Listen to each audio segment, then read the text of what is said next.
সংসারে সব থেকে বেশি কঠিন কাজ কোনটা?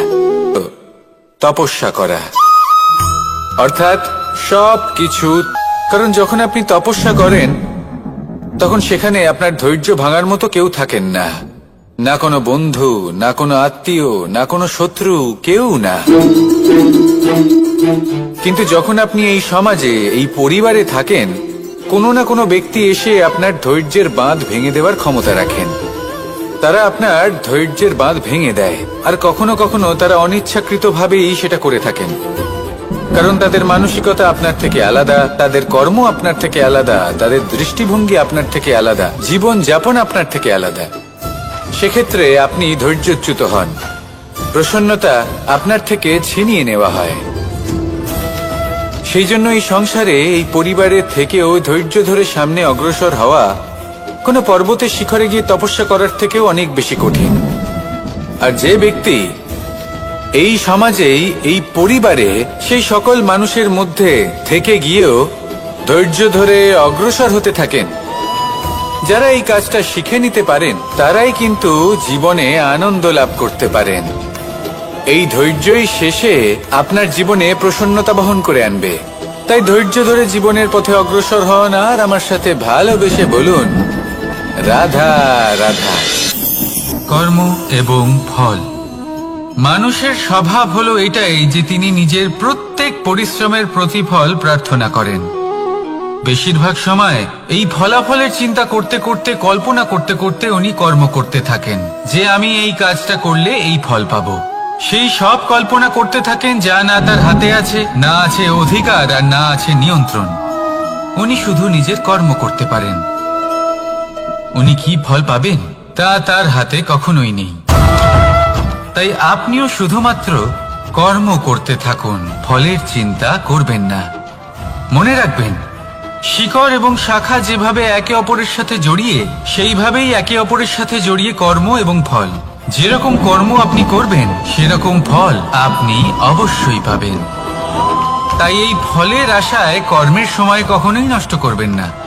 কারণ যে ব্যক্তি সময় নষ্ট করেন, সময় সেই ব্যক্তিকে অবশ্যই নষ্ট করে দেয়।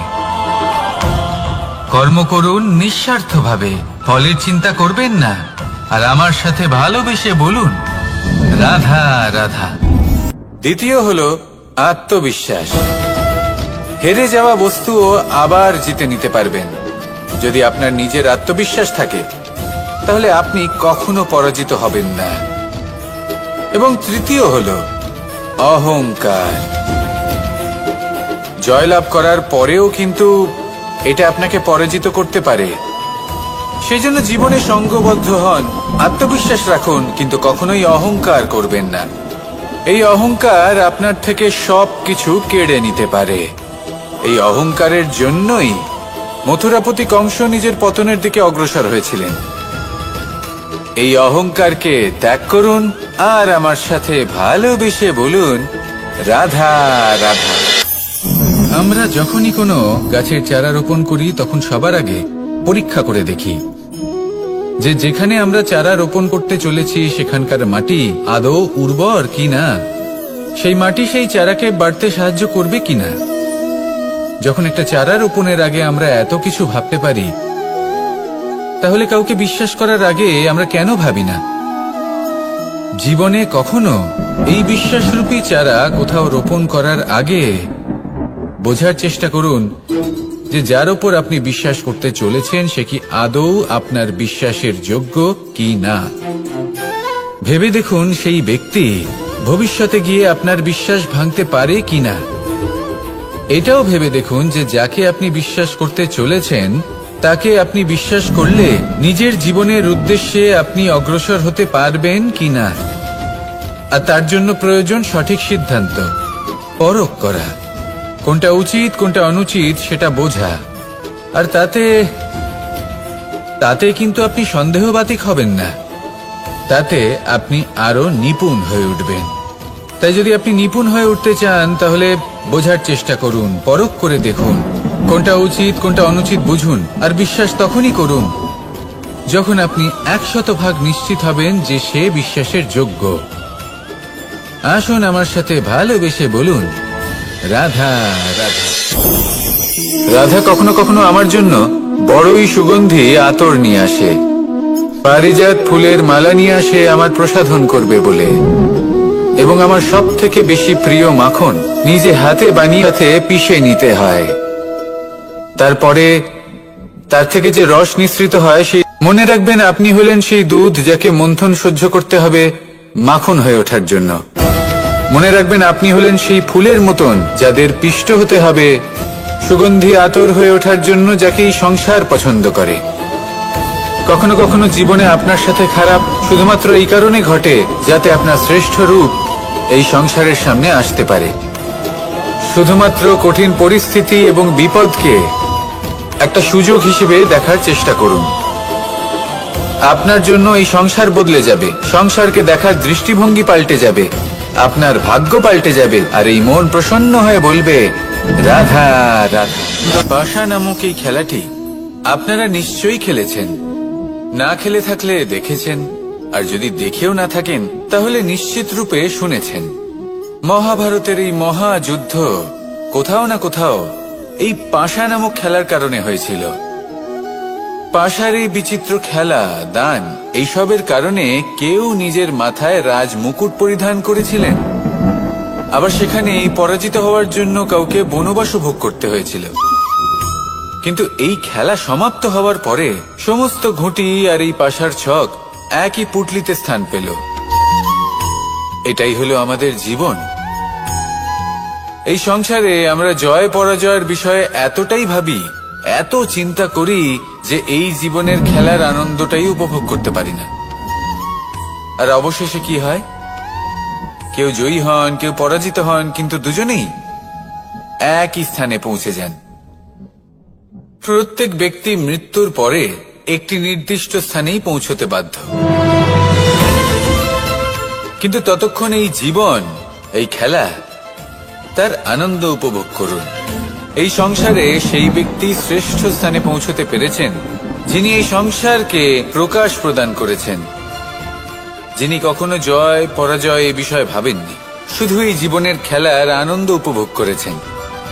এটাই আপনিও করুন, আর আমার সাথে ভালোবেসে বলুন রাধা রাধা। প্রত্যেক মানুষ নিজের জীবনে দুঃখ অনুভব করেন। প্রত্যেকের দুঃখ আলাদা হতে পারে। কারোর মনে এই দুঃখ থাকে যে সে তার বাবা মায়ের সব ইচ্ছে পূরণ করতে পারেননি। কেউ এটা ভেবে দুঃখ পান যে সে চিরকাল সদাচার করেছেন, সৎকর্ম করেছেন, কিন্তু তাও তাকে দুরাচারী বলে মনে করা হয়। কেউ এটা ভেবেও দুঃখ পান যে তার সামনে যে ব্যক্তি রয়েছেন তার চোখে তিনি শত্রু হয়ে উঠেছেন বা দুষ্ট হয়ে উঠেছেন, যেখানে তিনি হয়তো কোনো অনুচিত কাজই করেননি। এবার এই সমস্ত বিষয় নিয়ে ভেবে নিজের ব্যক্তিত্ব নিয়ে সন্দেহ প্রকাশ করবেন না। যদি নিজের ব্যক্তিত্ব নিয়ে কোনো সন্দেহ থেকে থাকে তাহলে কর্ম সংক্রান্ত প্রশ্ন করুন যে আপনি যা করেছেন তাতে কি উচিত ছিল, কি অনুচিত ছিল। যেটা প্রয়োজন সেটা এটা বোঝার যে আপনার অন্তর্মন, আপনার বিবেক আপনাকে কি বলছে, আর আপনার অন্তর্মন আর আপনার বিবেক আপনাকে যেটা করতে বলবে শুধু সেটাই করুন। আর তারপরে এই সংসার কি বলবে, কি ভাববে সেসব নিয়ে ভাবতে যাবেন না, কারণ এই সংসার তো ঈশ্বরকেও প্রশ্ন করে থাকে, ঈশ্বরকেও দোষী মনে করে। কখনো কখনো যখন কোনো ঘটনা মানুষের ইচ্ছা অনুযায়ী ঘটে না, তখন মানুষ এটা বলে যে হে ঈশ্বর, আপনি আমার পাশে থাকলেন না, আপনি বড়ই কঠোর, এটা আপনার দোষ। যেখানে বেশিরভাগ সময় হয়তো সে নিজেই নিজের কর্মফল ভোগ করছে, আর কখনো কখনো ঈশ্বর হয়তো তার জন্য আরো ভালো কোনো পরিকল্পনা করে রেখেছেন, কিন্তু মানুষ সেটা বুঝতে পারে না। তাই দিনের শেষে যেটা প্রয়োজন সেটা হলো নিজের মনের কথা বুঝতে হবে। আপনার বিবেক কি বলছে শুধু সেটাই করুন, আর সামনে এগোতে থাকুন। আমার সাথে ভালোবেসে বলুন রাধা রাধা। পরিবর্তন, এটা হলো সৃষ্টির অমূল্য নিয়ম। এই সংসারে সবকিছু সময়ান্তরে পরিবর্তিত হয়, এই সময়ও পরিবর্তিত হয়। পরিবর্তন চিরকাল হয়ে এসেছে আর চিরকাল হতে থাকবে, কিন্তু এবার আমরা সেই পরিবর্তন কিভাবে লাভ করব, যেটা আমাদের প্রয়োজন, যেটা আমরা চাই। আমরা জীবনে বিকাশ চাই। এই বিকাশ কিভাবে লাভ করতে পারি? এই প্রকৃতি কিন্তু আমাদের অত্যন্ত উত্তম উদাহরণ দিয়ে বুঝিয়েছে। একটি বিন্দুর উদাহরণ দিয়েছে, যা ভবিষ্যতে একটা বিশাল নদীর আকার ধারণ করে। এটা কিভাবে হয়? মেঘ থেকে একটি বিন্দু ঝরে পড়ে সেই পর্বতের ওপর যেখানে হিম আছে। সেই হিমের সংস্পর্শে আসা মাত্র সেই বিন্দুর সাথে আরো বেশ কিছু বিন্দু যুক্ত হয়। তারপর তারা অগ্রসর হয়, আরো কিছু বিন্দু যুক্ত হয়, আস্তে আস্তে একটা ক্ষীণ ধারার রূপ ধারণ করে। এবং সেটাই ভবিষ্যতে আরো এগোতে থাকে।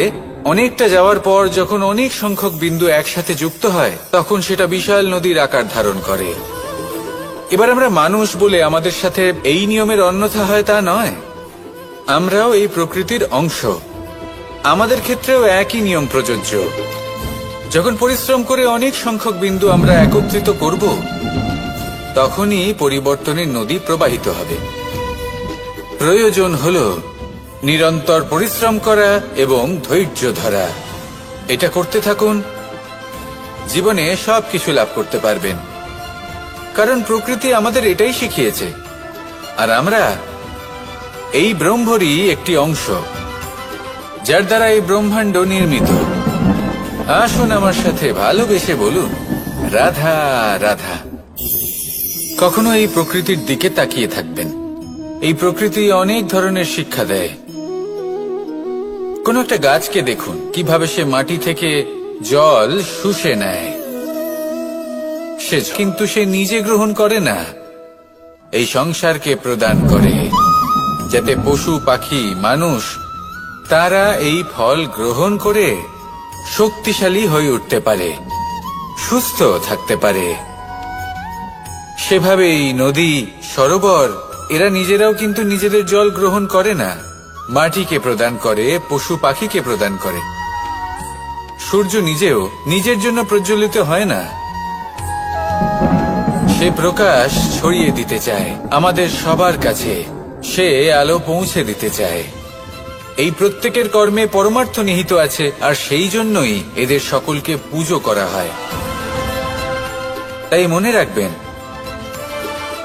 আপনার কাছে জীবন যাপনের অতিরিক্ত যা কিছুই আছে, তা পরমার্থের জন্য। তাহলে তার সদ্ব্যবহার করুন, আর আমার সাথে ভালোবেসে বলুন, রাধা রাধা। আমরা প্রত্যেকেই অবশ্যই এই দোষ চাপিয়ে দেন যে এদের জন্যই এই সমস্যা এসেছে। এবার যদি আমি আপনাকে কোনো পরামর্শ দিই, তাহলে এটাই বলবো যে দৃষ্টিভঙ্গি পাল্টে দেখুন। এই দৃষ্টিভঙ্গি দিয়ে দেখুন যে এই সংসারে যে সমস্যায় আসুক না কেন, তার জন্য কেউ দোষী নয়, না আপনি না অন্য কেউ। এই পুরো খেলাটাই আপনার মানসিকতা, আপনার দৃষ্টিভঙ্গি, আপনার মনের। কিভাবে বোঝাচ্ছি?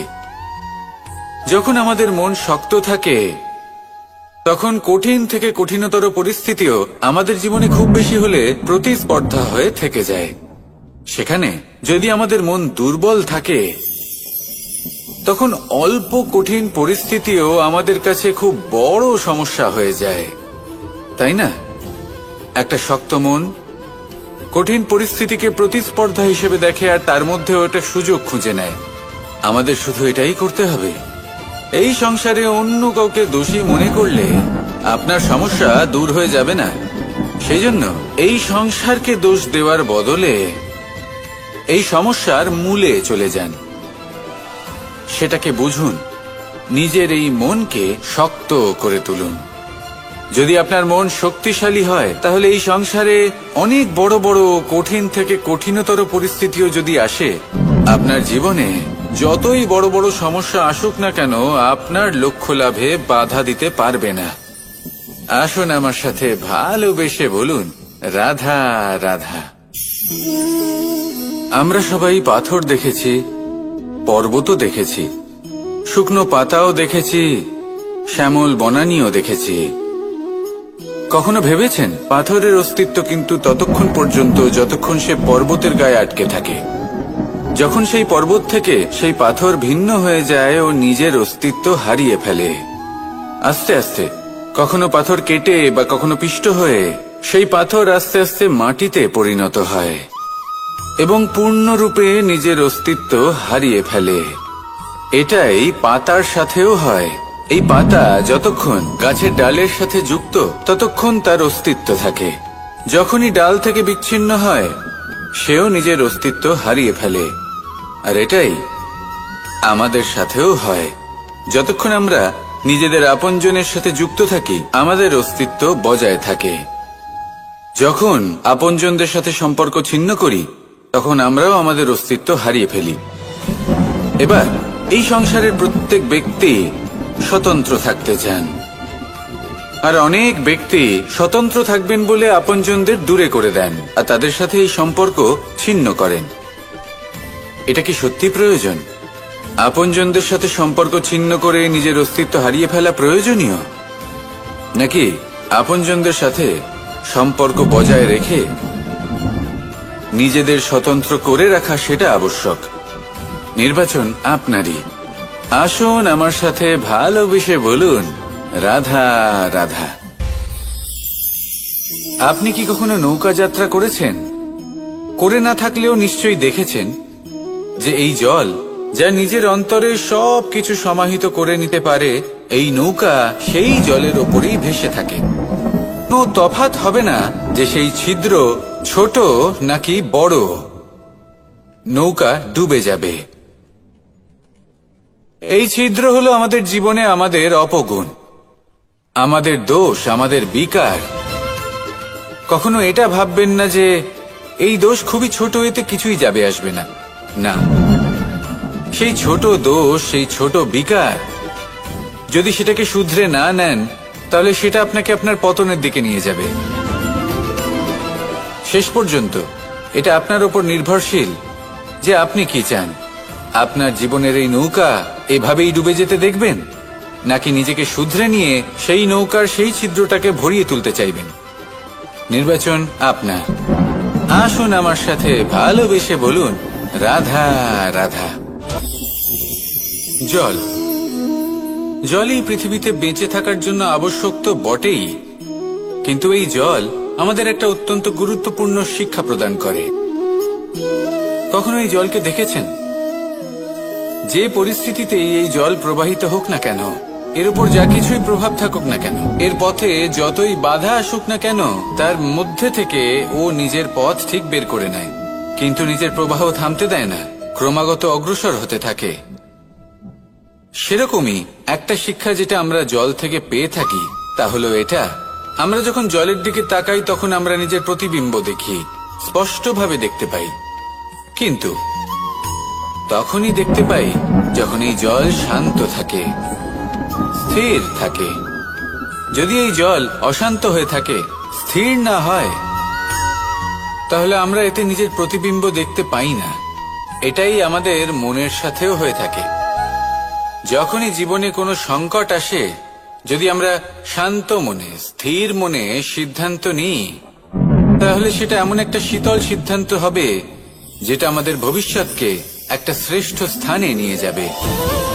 যদি এই মন অশান্ত হয়, বিচলিত হয়, পীড়িত হয়, দুঃখিত হয়ে থাকে, রুষ্ট হয়ে থাকে, তাহলে অনেক সময় আমরা এমন সিদ্ধান্ত নিই যেটা আমাদের জন্য অনুচিত প্রমাণিত হয়।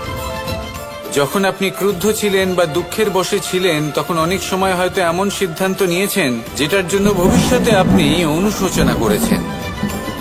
এবার দেখুন, এই আবেগগুলো থেকে আমরা পালাতে পারবো না, কিন্তু এই আবেগগুলো আপনার উপর কতটা প্রভাব ফেলবে সেটা আমরা অবশ্যই ঠিক করতে পারি।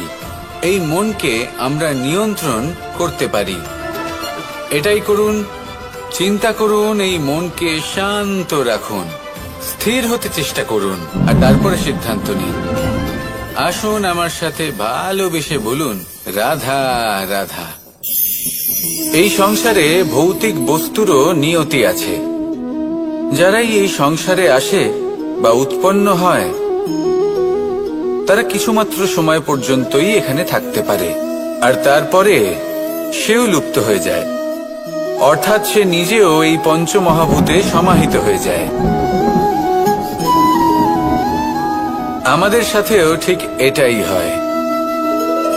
সেই জন্যই ঈশ্বর দ্বারা প্রদত্ত এই উপহারের বিষয়ে ভাবুন, এই জীবনের বিষয়ে ভাবুন। ঠিক যেমন বিশ্বাস ভঙ্গ হলে কোনো ব্যক্তি আমাদের কাছে অপরিচিত হয়ে যান, ঠিক সেরকমই শেষ নিঃশ্বাস ত্যাগের পর এই শরীরও আমাদের কাছে পরই হয়ে যায়। তাই এই শরীর থাকাকালীন শ্রেষ্ঠভাবে একে সদ্ব্যবহার করুন, এই জীবনে শ্রেষ্ঠ কর্ম করুন। আর এই জীবনকে শ্রেষ্ঠভাবে যাপন করার জন্য কিছু কথা বোঝা প্রয়োজনীয়। যদি আপনি কারোর প্রশংসা করেন তাহলে পূর্ণ হৃদয় দিয়ে করুন। যদি আপনি হস্তক্ষেপ করে থাকেন তাহলে মস্তিষ্ক দ্বারা করুন। যদি আপনি সমীক্ষা করেন তাহলে বিবেক দ্বারা করুন। যদি আপনি ধন অর্জন করতে চান তাহলে নীতি অনুসারে চলুন। যদি জীবনযাপন করতে চান তাহলে রীতি মেনে করুন। আর যদি ঈশ্বরের ভজন করতে চান তাহলে ভক্তিভাব নিয়ে করুন। শুধু এই কথা মনে রাখবেন যে আপনার এই জীবন কিন্তু অনিশ্চিত কাল পর্যন্তই আছে। কতক্ষণ আছে সেটা কেউ জানে না। তাই কিছু মুহূর্ত যেটা যাপন করতে আমরা এখানে এসেছি, সেখানে ক্রোধ, অহংকার, ঈর্ষা, এইসব আবেগের কি গুরুত্ব বলুন তো? এগুলো ত্যাগ করুন। মানুষকে ক্ষমা করতে শিখুন। আস্তে আস্তে বিশ্বাস করতে শিখুন। এই সংসারে নিঃস্বার্থভাবে প্রেম করতে শিখুন আর সবার মধ্যে আনন্দ বিতরণ করুন। তাই এই সব গুণ যদি আপনি আত্মসাৎ করতে পারেন তাহলে আপনার জীবনে শুধু আনন্দ এবং আনন্দই বিরাজমান হবে। আসুন আমার সাথে ভালোবেসে বলুন, রাধা রাধা। এই ব্রহ্মাণ্ড কত বৃহৎ, তাই না? যার সম্মুখে এই পৃথিবীকেও একটা বিন্দুর মতো মনে হয়। আর এই পৃথিবীতে আমরা কে হই, আমাদের আকার কিরকম, আমাদের অস্তিত্বই বা কি? যখন আমরা এভাবে ভাবি তখন মনে হয় আমরা কিছুই নই। তা আমরা যখন কিছুই নই তাহলে আমরা এত চিন্তা করি কেন? কি ভেবে ভয় পাই? কাকেই বা এত ভয় পাই? কে আমাদের মারতে পারে আর কেই বা আমাদের জন্ম দেবে? আত্মার আসলে না কখনো জন্ম হয় আর না কখনো মৃত্যু। আত্মা শুধুই শরীর বদল করে। আপনি, আমি, আমরা সকলে এই শরীর নয়, আমরা হলাম আত্মা, যা হলো পরম আত্মার পরম অঙ্গ। সেই জন্য মনে রাখবেন, বাইরের কোথাও দেখবেন না, নিজের অন্তরের গভীরে গিয়ে দেখুন, আত্মাকে উপলব্ধি করতে শিখুন। ক্লেশ, ভয়, চিন্তা, এই সব কিছুর থেকে নিজেকে দূরে রাখুন, তাহলেই উপলব্ধি করতে পারবেন পরমাত্মা কে। তাহলে আসুন আমার সাথে ভালোবেসে বলুন, রাধা রাধা। পরিবর্তন এই সংসারের শাশ্বত নিয়ম। কোন রাজা নেই যিনি চিরকাল রাজা থাকেন, কোন ধনী ব্যক্তি নেই যিনি চিরকাল ধনী থাকবেন। এই সংসারে সূর্যের স্থান নেওয়ার জন্য চন্দ্রিমার আগমন ঘটে। কোন স্থান যাকে পতিত বলা হয়েছিল সেখানে মহল তৈরি হয়েছে। কোন স্থান যাকে আজ মলিন বলা হয়েছে কাল সেখানে মন্দিরও স্থাপন হতে পারে। কোন ঋতু চিরকালের জন্য থাকে না, কখনো সময় চিরকাল একরকম থাকে না। আজ যে আপনার কাছে রয়েছে কাল অন্য কারোর ছিল। আজ যে আপনার কাছে রয়েছে কাল তা অন্য কারোর কাছে চলে যাবে। আপনার সাথে কিছু থাকলে তা হলো আপনার কর্ম, কিন্তু সেই কর্মের পরিণামও আপনার নয়। আপনি শুধু কর্ম করুন, বাকি সবকিছুই পরিবর্তনশীল। কিন্তু সেই পরিবর্তনকে দেখে ভয় পাওয়ার প্রয়োজন নেই, তাকে স্বাগত জানান। যদি আপনি হাসি মুখে সেই পরিবর্তনকে স্বাগত জানান তাহলে এই পরিবর্তনও হাসি মুখে আপনার সাথে থাকবে। আসুন আমার সাথে ভালোবেসে বলুন, রাধা রাধা। সঞ্চয় মানুষের যখন থেকে বোধ বুদ্ধি হয় সঞ্চয় করতে আরম্ভ করে দেন। সঞ্চয় করতে থাকেন ভোজনের, সঞ্চয় অর্থের, সঞ্চয় শক্তির। নিজের জন্য করেন, নিজের পরিবারের জন্য করেন, নিজের স্ত্রীর জন্য করেন, সন্তানের জন্য করেন, সন্তানের সন্তানের জন্যও সঞ্চয় করেন। সঞ্চয় করার জন্য ওনার কাছে অনেক কারণ রয়েছে, কারণ উনি এটা ভাবেন যে এই সঞ্চিত শক্তির জন্য কেউ ওনার কোনো ক্ষতি করতে পারবে না। মানুষ ভুলে যান একটা গুরুত্বপূর্ণ কথা, এই সত্য, উনি এই সংসারে খালি হাতেই এসেছিলেন আর এখান থেকে ওনাকে খালি হাতেই যেতে হবে। যা এখানকার তা এখানেই থেকে যাবে। আর যদি কিছু ওনার সাথে যায় তা হলো ওনার কর্ম, আর কিচ্ছু নয়। তাই যদি কিছু অর্জন করতে চান তাহলে শুভ কর্ম অর্জন করুন, আত্মশক্তি অর্জন করুন, কারণ পরলোকে এটাই হবে আপনার সম্পত্তি। তাহলে কি এটা আপনি অর্জন করতে চান না? আসুন আর আমার সাথে ভালোবেসে বলুন, রাধা রাধা। সদিচ্ছা দেখতে গেলে 3 অক্ষরে তৈরি এই শব্দ, কিন্তু সমস্ত ত্রিলোক তার উপরেই আধারিত। আপনি এই সংসারে এসেছেন, তখন অবশ্যই শ্বাস নেবেন, কিন্তু তার বদলে আপনাকে কিছু তো দিতেই হবে। আপনার উপর নির্ভর করছে আপনি কি দেবেন। কি দেবেন এই সংসারকে, এই সমাজকে, নিজের পরিবারকে, আর তার বদলে কি নেবেন? যশ নাকি অপযশ? দেখুন, এক ছিল রাবণ, যে কিনা সমুদ্র পার করলো সীতাকে অপহরণ করার জন্য, আর এক ছিলেন রামচন্দ্র, যিনি সমুদ্র পার করেছিলেন, সেতু বানিয়ে গিয়েছিলেন সীতাকে ফিরিয়ে নিয়ে আসার জন্য। দুজনেই সমুদ্র পার করেছিলেন, শুধু পার্থক্য ছিল সদিচ্ছাকে বোঝার, লক্ষ্যের। অনেক মানুষের যাত্রা একরকম হতেই পারে, কিন্তু আনন্দ তখনই লাভ করবেন যখন লক্ষ্য শুভ হবে, মহান হবে। এই লক্ষ্য দিয়ে এই সংসারের কল্যাণ হবে এবং মানুষের সম্মান হবে। যদি আপনার সংকল্প উচিত হয় তাহলে আপনার লক্ষ্য উচিতই হবে, নয়তো শুধুমাত্র বিনাশ হবে। আর উচিত এটাই হবে যে বিনাশের হাত থেকে যেন নিজেকে বাঁচানো যায়, কি বলেন? তাই জীবনে যে লক্ষ্য স্থির করছেন, মনে রাখবেন তা যেন শুভ লক্ষ্য হয়। যদি এরকম হয় তাহলে আপনার যাত্রা, আপনার জীবন দুটোই শুভময় হবে। আসুন আর আমার সাথে ভালোবেসে বলুন, রাধা রাধা। সুরক্ষা। এই সুরক্ষা আসলে কি? এটা কি কোনো কবচ নাকি কোনো সীমা? এই সুরক্ষা আসলে অন্য কিছু। আমাদের মাতা পিতা, আমাদের প্রিয়জন, আমাদের বন্ধু, এই সমাজ, আমাদের শুভাকাঙ্ক্ষী, আমাদের আত্মীয়, এনারা সবাই আমাদের জীবনে কোনো না কোনো ভাবে সুরক্ষা দিয়ে থাকেন, একটা কবচ দিয়ে থাকেন কোনো না কোনো রূপে। কিন্তু দেখতে গেলে আমাদের পরাক্রমের পথে, আমাদের বীরত্বের পথে, আমাদের সাহসের পথে এই সুরক্ষাই সব থেকে বড় বাধা হয়ে দাঁড়ায়। একবার ভেবে দেখুন, যদি আপনি কোনো সুরক্ষাই না পান, বা যদি আপনি এই সুরক্ষা ভেঙে বাইরে আসতে পারেন, তাহলে আপনার বীরত্ব চরম সীমায় পৌঁছে যায়। কেন? কারণ তখন আপনি জানেন যে এই সংসারের সম্মুখীন আমাদের নিজেদেরই হতে হবে। আপনি বুঝে যান যে শত্রুর সম্মুখীন এবার নিজের বলের দ্বারা, নিজের পরাক্রমের দ্বারা, নিজের সাহসের দ্বারা করতে হবে। আর তখন আমাদের মনের মধ্যে এই শক্তি জাগ্রত হয়। এই শক্তি অন্তরেই বসবাস করে, শুধু এটা চিনে নিতে হবে, একে জাগ্রত করতে হবে। আর এটা সুরক্ষা ভেঙে যাওয়ার পরেই সম্ভব হয়। আর যারা নিজের শক্তি সম্পর্কে জানেন, যিনি নিজেই জানেন তিনি কতটা শক্তিশালী, তিনি নিজেই নিজের সুরক্ষা কবচ চিরকালের মতো ভেঙে ফেলে দেন, ঠিক কর্ণের মতো। আর তারপরে দেখুন, আপনার পরাজয় হোক বা বিজয়ী হোক না কেন, সেটাই অনেক বড় হয়, সেটাই প্রশস্ত হয়ে থাকে। সেই জন্য ত্যাগ করুন নিজের ভয়কে, নিজের আশেপাশের এই সুরক্ষা চক্রকে ভেঙে ফেলুন, আর সম্মুখীন হন এই সংসারের নিজের শত্রুর সম্মুখীন হন। পরাক্রমের এই অঙ্কুর, তা অঙ্কুরিত হওয়ার জন্য বীজের উপরের এই কবচ, এটা ভেঙে যাওয়া অতি আবশ্যক। আসুন আমার সাথে ভালোবেসে বলুন, রাধা রাধা। যখন আমরা হাঁটতে থাকি আর আমাদের পায়ে কাঁটা বিঁধে যায়, তখন মুখ দিয়ে আহ বেরিয়ে আসে, কান্না চলে আসে, আর অনেক সময় অভিশাপও বেরিয়ে আসে।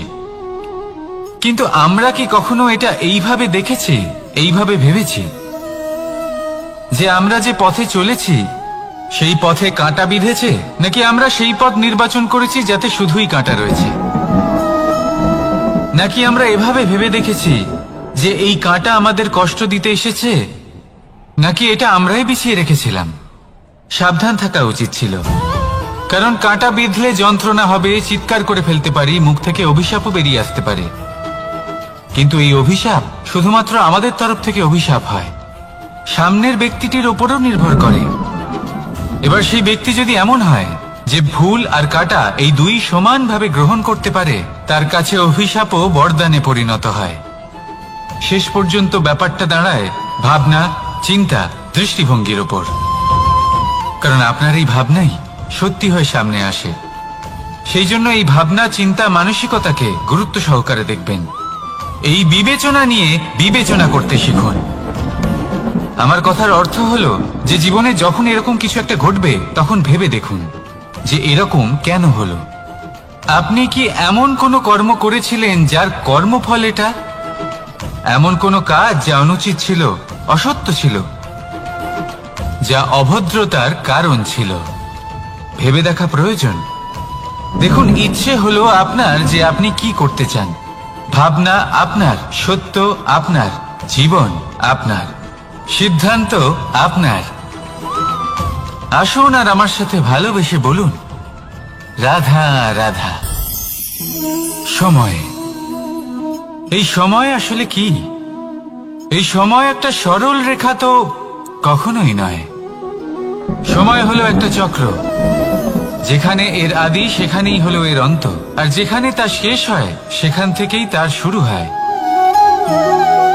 এই সময় একটা অত্যন্ত বিচিত্র চিন্তা, বিচিত্র ভাবনা, একটা বিচিত্র বস্তু যা কেউ বুঝতে পারেন না।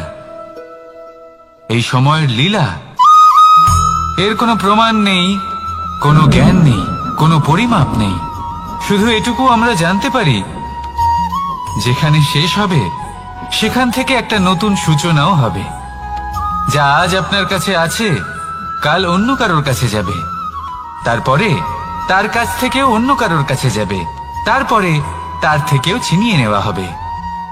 এই নিয়তির একজনের কাছ থেকে অন্যজনের কাছে আদান প্রদানের এই সময় হলো আপনার সময়। এই সময়ের সদ্ব্যবহার করুন, এই সময়কে বাঁচুন।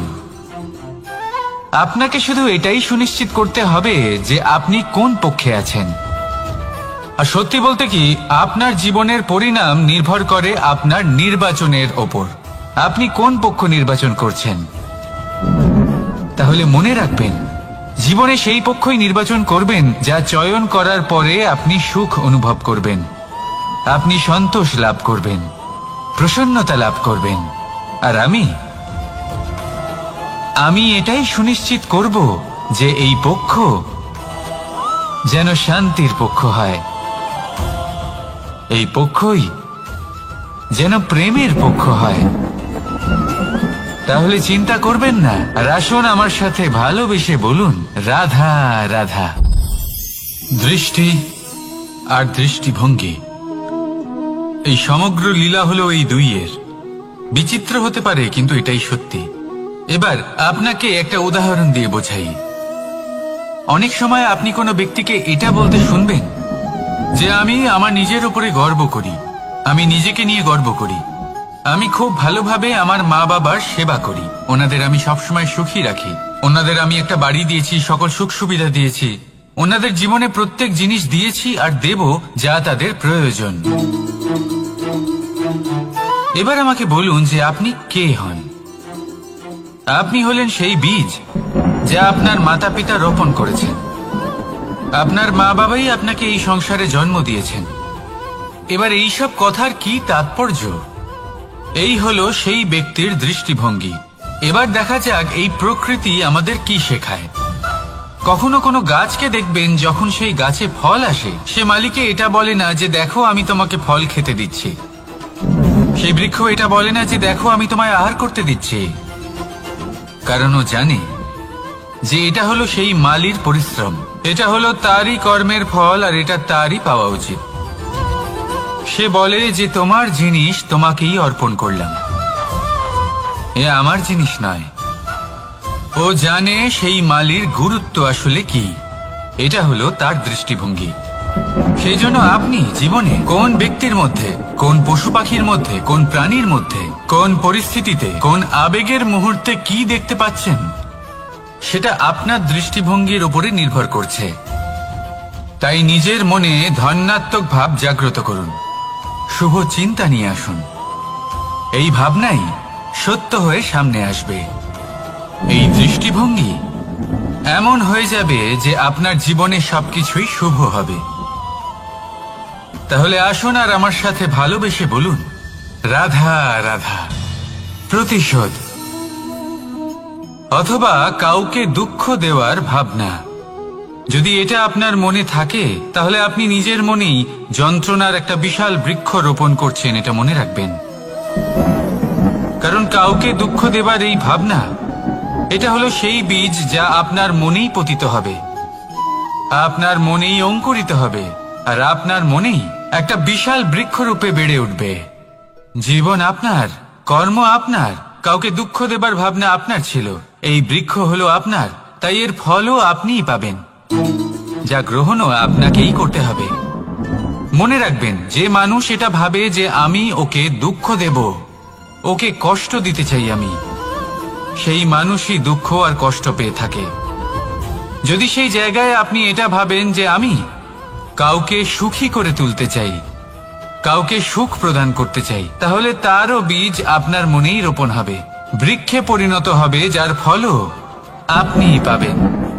এখানে বিষয়টা হলো শুধু মানসিকতার চিন্তা, যা সত্য হয়ে আপনার সামনে আসে। তাহলে এই মানসিকতা শুভ করুন, সবার জন্য মঙ্গল কামনা করুন। অন্যের মনে আপনার জন্য ভালো চিন্তা থাকুক বা না থাকুক, আপনি সবার জন্য শুভ চিন্তা করে কর্ম করতে থাকুন, তাহলে আপনার সাথেও ভালোই হবে। তাহলে আসুন আর আমার সাথে ভালোবেসে বলুন, রাধা। বন্ধু আর শত্রু, প্রত্যেকের জীবনের একটা বড় অংশ এর উপরে নির্ভরশীল হয়ে থাকে। আপনার জীবনে সফলতা আর অসফলতাও এর উপরে নির্ভরশীল। কিন্তু এই বন্ধু এবং শত্রুদের খুঁজে পাওয়ার জন্য আপনাদের বাইরে যাওয়ার প্রয়োজন নেই, কারণ এরা স্বয়ং আপনার ভেতরেই আছে। আপনি যদি বিনম্র থাকেন, যদি আপনি নিরন্তর প্রয়াস করতে পারেন, তাহলে আপনার কোনো বন্ধুর প্রয়োজন নেই। যদি আপনার মধ্যে অহংকার থাকে, যদি প্রতি কথায় আপনার মধ্যে ক্রোধ উৎপন্ন হয়, তাহলে আপনার শত্রুর কোনো প্রয়োজনই নেই। নিজের অন্তরের এই বন্ধু ও শত্রুকে চিনুন, আর আমার সাথে ভালোবেসে বলুন, রাধা রাধা।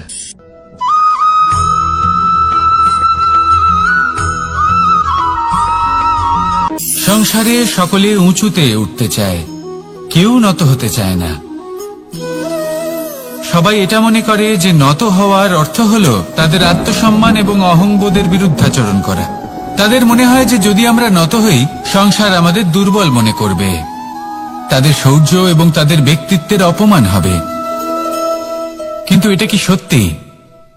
প্রত্যেকবার নত হওয়ার অর্থ কি সম্মানহানি হওয়া? কখনোই নয়। আপনি নিজের জীবনকেই দেখে নিন, আপনার কোনো অমূল্য জিনিস যদি নিচে পড়ে যায়, তাহলে তাকে কিভাবে তোলেন? সেই বস্তুকে তোলার জন্য আপনাকে নত হতেই হবে। আপনি বড়দের আশীর্বাদ কিভাবে লাভ করেন? আপনি নত হয়ে তবেই তাদের আশীর্বাদ লাভ করতে পারেন, তাই না? ভেবে দেখুন, আপনি একটা পথে হাঁটছেন, আপনি দেখতে চাইছেন যে আপনি সঠিক পথে হাঁটছেন কিনা, পায়ের নিচে কাঁটা পড়ে আছে কিনা। কিভাবে দেখবেন? আপনাকে সেই মাথা নত করেই দেখতে হবে। এর অর্থ কি? অর্থ খুব সহজ। প্রত্যেকবার নত হওয়া অনুচিত নয়, সেটা কোনোভাবেই সম্মানহানি নয়। পরিস্থিতি অনুসারে এবং যেখানে প্রয়োজন, আপনি নত হতে শিখে গেলে আপনি অনেক কিছুই লাভ করতে পারবেন। জ্ঞান, মান, গুণ, বিশ্বাস। সেই জন্য প্রয়োজন এবং পরিস্থিতি অনুসারে নত হতে শিখুন, এতে অনুচিত কিছুই নেই।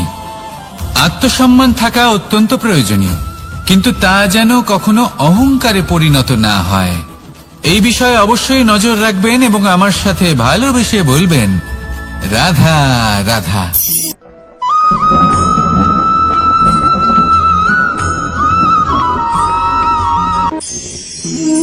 একে চিনতে পারলেন? একে কুঠার বলা হয়। আপনারা জীবনে কোথাও না কোথাও কোনো না কোনো রূপে এটা দেখেই থাকবেন। একটা ব্যাপার নিশ্চিত, এই কুঠার ছাড়া কোনো বৃক্ষকে কাটতে পারা সরল নয়। এবার আপনি কখনো এটা ভেবেছেন, এই কুঠার, এর এই অংশ, এর মুখটাই যদি না থাকে তাহলে কি হবে? এ শুধুমাত্র কোনো বৃক্ষই নয়, তার কোনো ডালও কাটতে সক্ষম হবে না। এবারে ভাবুন, এই শুকনো কাঠের হাতল এ আমরা কোত্থেকে পেলাম? কোনো এক বৃক্ষ থেকেই।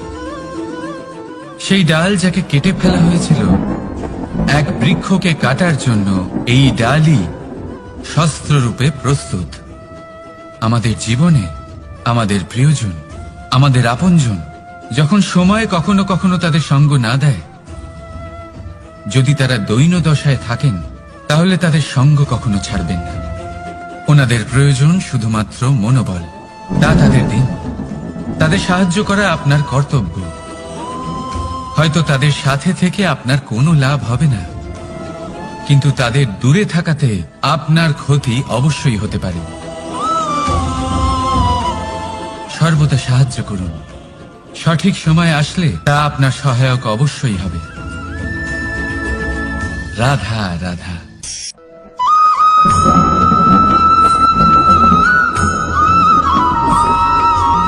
যোগাসন। এই আগুনের জন্য যে শক্তির প্রয়োজন হয় তা আসে এই তেল থেকে। যদি এই তেল সমাপ্ত হয়ে যায় তাহলে এই প্রকাশ তাও সমাপ্ত হয়ে যায়। আর আমাদের জীবনে এই তেল হলো আমাদের কর্ম, আর এই আগুন আর এর দ্বারা উৎপন্ন হওয়া প্রকাশ আমাদের ভাগ্য। যত আমাদের কর্ম ক্ষীণ হতে থাকবে, আমাদের ভাগ্য সৌভাগ্য কোথাও না কোথাও লুপ্ত হয়ে যাবে। যে উজ্জ্বল ভবিষ্যৎ আমরা চাইছি তা কখনো লাভ করতে পারবো না যদি কর্ম না করি। ঠিক যেমন তেল ছাড়া অগ্নি উৎপন্ন হয় না, তেমনি কর্ম ছাড়া সৌভাগ্য হয় না। আর যেমন কর্ম তেমন ভাগ্য। তাই সবসময় কর্ম করতে থাকুন, কর্ম করা থামাবেন না। আর আমার সাথে ভালোবেসে বলুন, রাধা রাধা।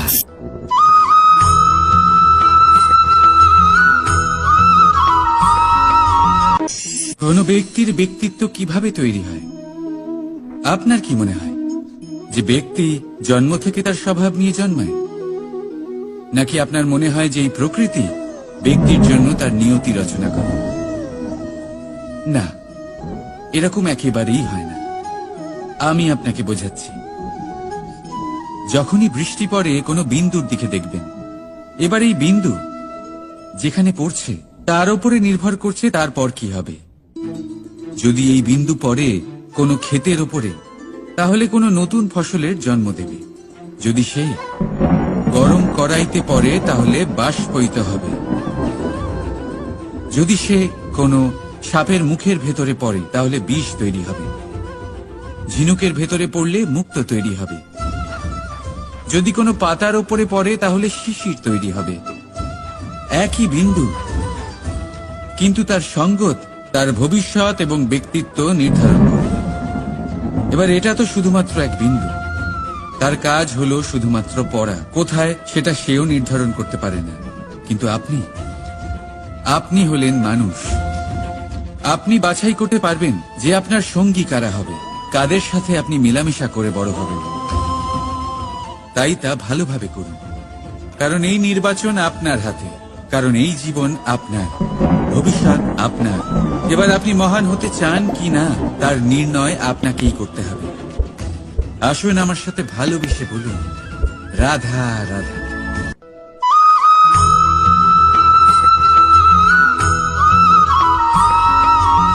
ভয়ের সাথে আমরা সবাই পরিচিত, কষ্টও আমরা সবাই পেয়েছি। কখনো কখনো আমরা অসুস্থ হয়ে পড়ি, আর এমন সময় হলে মাতার মমতা, কখনো বাবার স্নেহ, কখনো বন্ধুদের পাশে থাকার অনুভূতি আমাদের রোগ নিরাময়ে সাহায্য করে। কখনো যদি আমরা নিরাশ হয়ে পড়ি, তখন যদি আমাদের কোনো আপনজন আমাদের দুটো ভালো কথা বলে, তখন আমাদের মনোবল বেড়ে যায়।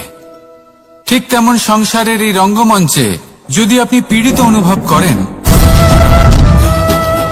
কিছু শুভ কথা আলোচনা করুন। কিছু স্তুতি গান করুন। কিছু মুহূর্তের জন্য হলেও নিজের ইষ্টদেবের কথা স্মরণ করুন আর প্রার্থনা করুন। সাহস বাড়বে, শক্তিও বৃদ্ধি পাবে এবং সামনে এগিয়ে চলার পথও দেখতে পাবেন। তখন এই মন প্রসন্ন হয়ে বলবে, রাধা রাধা।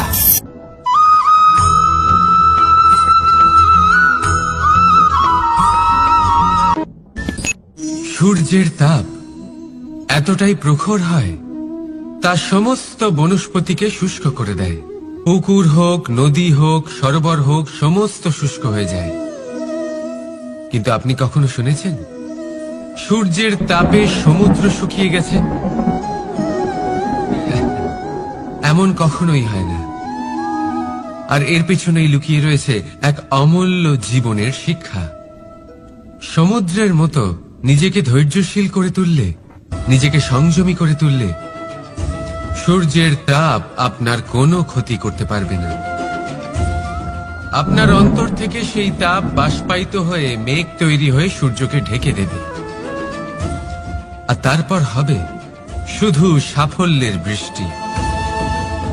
তাহলে আসুন আর আমার সাথে ধৈর্যের সাথে বলুন, রাধা রাধা।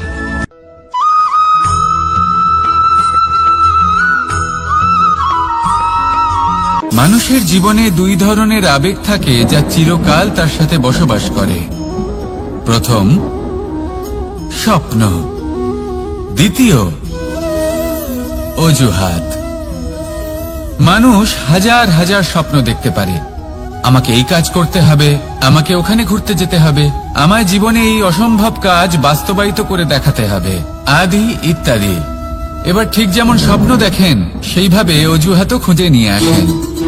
আমি এই স্বপ্ন পূরণ করতে পারলাম না, কারণ আমাকে কেউ সাহায্যই করল না, কারণ আমি দুর্বল হয়ে পড়েছিলাম, কারণ আমার কাছে সময়ই ছিল না, আদি ইত্যাদি। এবার সাফল্য এবং অসফলতার মাঝখানে এই ধরনের সংঘর্ষ হতে থাকে। সাফল্য তখন লাভ করা সম্ভব যখন আপনার স্বপ্ন আপনার অজুহাতের থেকে অনেক বড় হয়, আর অসফলতা তখন পাবেন যখন আপনার অজুহাত আপনার স্বপ্নের থেকে অনেক বড় হয়। আপনি যদি সাফল্য লাভ করতে চান তাহলে চেষ্টা করতে থাকুন, পরিশ্রম করুন। যদি অসফল হন তাহলে ভয়ভীত হওয়ার কোনো প্রয়োজন নেই। নিজের ভুল বুঝুন, তাকে শুধরে নিন, আবার চেষ্টা করুন। কিন্তু যদি নিজের জীবনে অজুহাত নিয়ে আসেন তখন স্বপ্ন কখনো পূরণ হবে না। আসুন আমার সাথে ভালোবেসে বলুন, রাধা রাধা।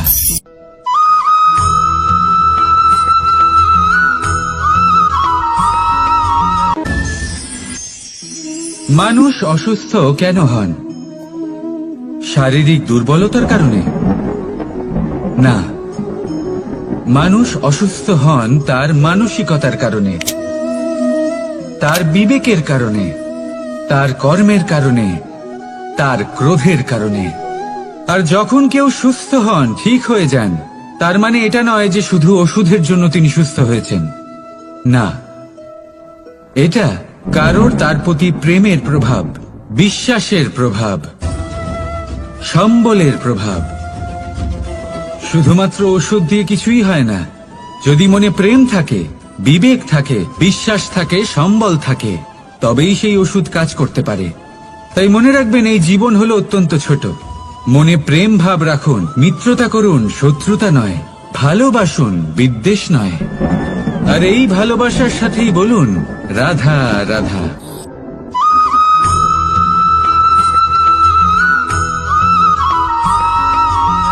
জীবন কিসের উপর নির্ভরশীল?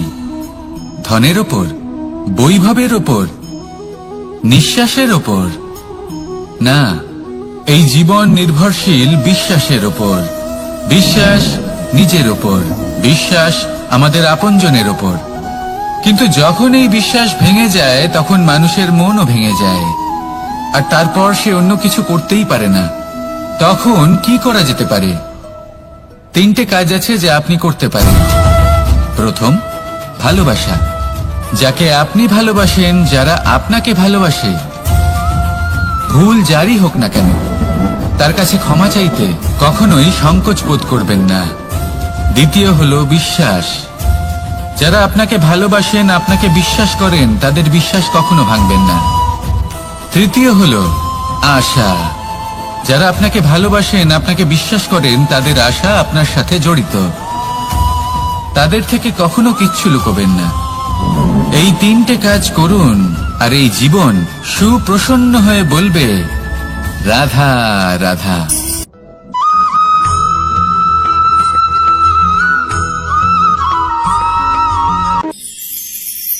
মানুষ জীবনে সব সময় চিন্তা করে, ভাবতে থাকে যে তার জীবনে কতই না সমস্যা। তারপরে নিজের আশেপাশে দেখে আর ভাবে যে সবাই কত প্রসন্ন, শুধু আমার জীবনেই সমস্যা আছে। কিন্তু বিষয়টা তা নয়। শুধু প্রত্যেক ব্যক্তিরই নয়, প্রত্যেক প্রাণীরও জীবনে সমস্যা আছে। এবার মানুষ একটা পাখিকে দেখে এটাই ভাবে যে এদের জীবন কতটা সহজ। কোনো দেশেরই সীমারেখা এদের ওপর লাগু হয় না। কোথায় থাকবে সেই নিয়েও কোনো ভাবনা নেই। কত শান্তির জীবন এদের। তারপর সে একটা পিঁপড়েকে দেখে আর এটা ভাবে, কি অসাধারণ, এদের তো সারা জীবনই মাটির উপরেই অতিবাহিত হয়, খাবারটাও মাটিতেই পেয়ে যায়। কি শান্তির জীবন এদের। কিন্তু যখন কোনো ঝড় আসে, তখন সবার আগে সেই পাখির বাসাটাই ঝড়ে ভেঙে যায়। এই পাখি যে শাখাতেই গিয়ে বসে পড়ুক, তাদের উপর সবসময় সংকট থাকে যে ওপর থেকে কোনো বড় পাখি এসে তাদের উপর প্রহার না করে, তারা নিজেদের প্রাণ না হারায়। আর যদি কথা বলি পিঁপড়েকে নিয়ে, এদের উপর সবসময় সংকট থাকে যে কোনোভাবে বাতাস বা জল এদের ভাসিয়ে না নিয়ে যায়, কোনো প্রাণী ওকে পা দিয়ে পিষে না দেয়, এই পিঁপড়ে পিষ্ট হয়ে না মারা যায়। দেখুন, সমস্যা প্রত্যেকের জীবনে রয়েছে আর এই সমস্যা আসতেই থাকবে। এর অর্থ এটা নয় যে এই সমস্যার সম্মুখীনই হওয়া যায় না, এর সমাধানও সম্ভব নয়। প্রত্যেক সমস্যার সমাধান অবশ্যই আছে, শুধু শান্ত মনে সেটা খুঁজে বের করতে হবে। তাহলে সেটাই করুন, প্রত্যেক সমস্যার সমাধান করতে থাকুন। যত সমাধান করবেন, জীবন আনন্দময় হয়ে উঠবে। যদি সমাধান না করেন, তাহলে আজীবন দুঃখই পেতে থাকবেন। আসুন আমার সাথে ভালোবেসে বলুন, রাধা রাধা।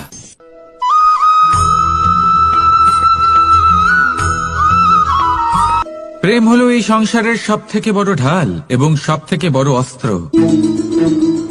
এই প্রেম ছাড়া না কোনো ন্যায় হয় আর না কোনো শাস্ত্র, না জীবন আছে আর না অন্ত।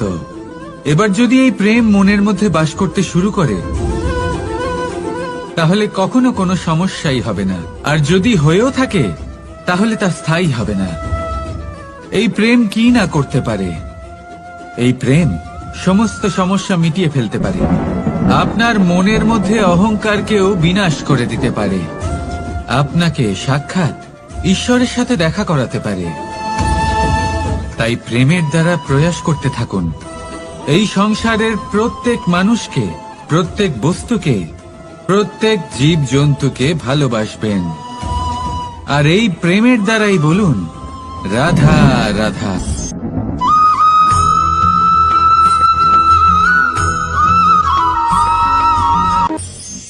মানুষ এক অত্যন্ত বিচিত্র প্রাণী। পরিকল্পনা করে, ষড়যন্ত্র করে, প্রচেষ্টা করে, কাউকে পরাজিত করার চেষ্টাও করে। সাপকে একটা দড়ি মনে করে হাতে চেপে ধরার চেষ্টা করে, কিন্তু একটা কথা বুঝতেই পারে না, সময়ের এই সাপ, এটা হাতে চেপে ধরাই যায় না। আর আপনি যা করবেন তা আবার ফিরে আসবে আপনারই সামনে। দেখুন, এতে কিছুই যায় আসে না যে আপনি কুম্ভকারের পুত্র নাকি কৃষ্ণের পুত্র। যদি আপনি অনুচিত কর্ম করেন, তাহলে আপনার সাথেও অনুচিতই হবে। অশুভ কর্ম করলে আপনার সাথেও অশুভই হবে। কুরু বংশ অত্যন্ত মহান বংশ ছিল। এই কুরু বংশ কি হলো তার সাথে? একটা গোটা বংশ বয়ে গেল, কারণ ওনাদের উদ্দেশ্য অশুভ ছিল। অন্যদিকে 5 জন বনবাসী পাণ্ডব মহাভারত বিজয়ী হলেন, কারণ তাদের উদ্দেশ্য শুভ ছিল। তাই মনে রাখবেন, শুভ অগ্নি প্রজ্বলিত করবেন, শুভ তাপ সঞ্চার হবে। অশুভ অগ্নি প্রজ্বলিত করবেন, নরকেই জ্বলতে হবে। তাহলে আসুন আর আমার সাথে ভালোবেসে বলুন, রাধা রাধা।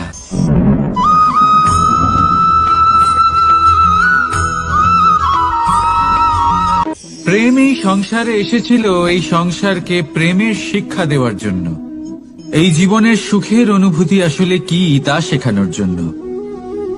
কিন্তু যদি সত্যি কথা বলি, তো আমি নিজেই প্রতিদিন প্রেমের নতুন নতুন স্বরূপ দেখতে পাই। প্রেমের একটা নতুন অনুভূতি প্রত্যেক নতুন দিনে।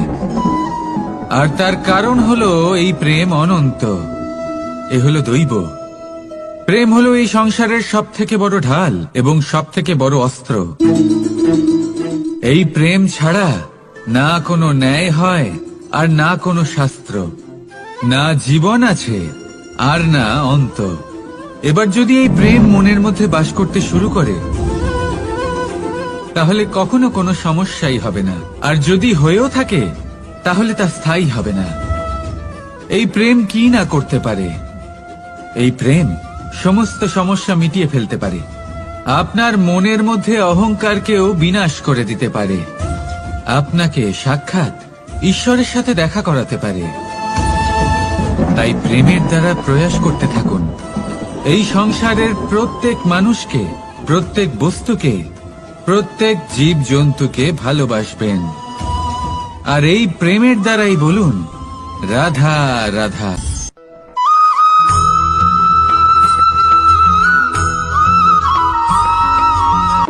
জীবনে এমন কিছু কাজ রয়েছে যা আপনাকে একাই করতে হয়, আর এমন কিছু কাজ রয়েছে যা আপনাকে একসাথে মিলে করতে হয়, একজোট হয়ে, সঙ্গবদ্ধ হয়ে। এবার সঙ্গবদ্ধ বলতে কি বোঝাতে চাইছি? আমি তাদের কথা বলছি না যারা বাস্তবিকভাবে একে অপরের সাথে কাজ করেন। আমি তাদের কথা বলছি যারা একে অপরের থেকে দূরে থেকেও একে অপরকে বিশ্বাস করেন। আমি আগেও বলেছিলাম, সমস্ত বিশ্বের আশা বিশ্বাসেই বসবাস করে, তাই না? তাই যেখানে সমস্ত বিশ্ব আছে, সমস্ত সংসার আছে, সেইখানেই বিশ্বাস রয়েছে। তাই আপনার আশেপাশে এমন দল সঙ্গবদ্ধ করুন যাদের আপনার উপর বিশ্বাস আছে, আর যাদেরকে আপনি বিশ্বাস করতে পারেন। তাহলে আসুন আর আমার সাথে ভালোবেসে বলুন, রাধা রাধা।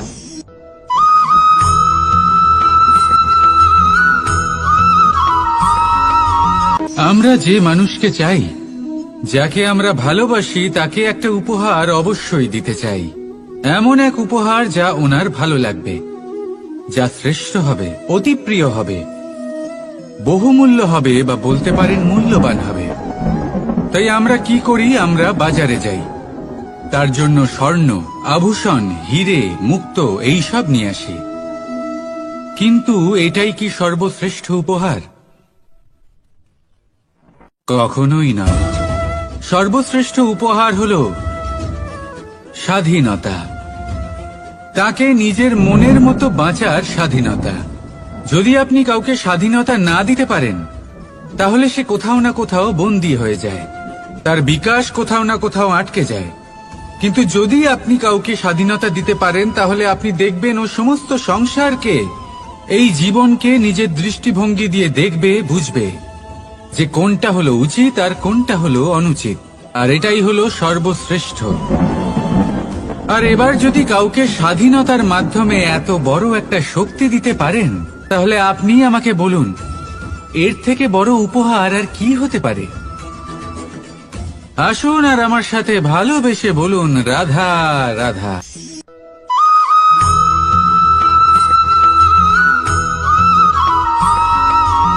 পিতা আর পুত্রের সম্পর্ক অত্যন্ত মধুর হয়ে থাকে। পিতা স্বপ্ন দেখেন, তাকে পূর্ণ করার সকল সম্ভাব্য চেষ্টা করেন, কিন্তু তাও অনেক সময় ওনার স্বপ্ন অপূর্ণ থেকে যায়। তখন পিতা ভাবেন যে স্বপ্ন উনি পূর্ণ করতে পারেননি, ওনার সন্তান তা অবশ্যই পূরণ করবে। যে স্থানে উনি কখনো পৌঁছতে পারেননি, সেই স্থানে ওনার পুত্র অবশ্যই পৌঁছবে। পিতা নিজের সন্তানের ভবিষ্যৎ নিয়ে সেই স্বপ্ন দেখেন, আর যখন সেই সন্তান সামনে এগোতে থাকে তখন তার দুঃখ হয় না, বরং গর্ব হয়। ওনার ভালো লাগে এটা দেখে যে ওনার সন্তান অনেক উন্নতি করছে। কিন্তু যখন সন্তান নিজের অভিভাবকের শক্তি দেখে, তার যশ দেখে হিংসা করতে থাকে, সমস্যা সেইখানেই শুরু হয়। সেই জন্য সকল সন্তানকে এটা মনে রাখতে হবে, দেখুন, পুত্র হবার সুবাদে এক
আমরা যখনই কোনো যাত্রায় যাব বলে মনে করি, তখনই আমরা প্রস্তুত থাকি আসন্ন বিপদের জন্য বা সংকটের জন্য।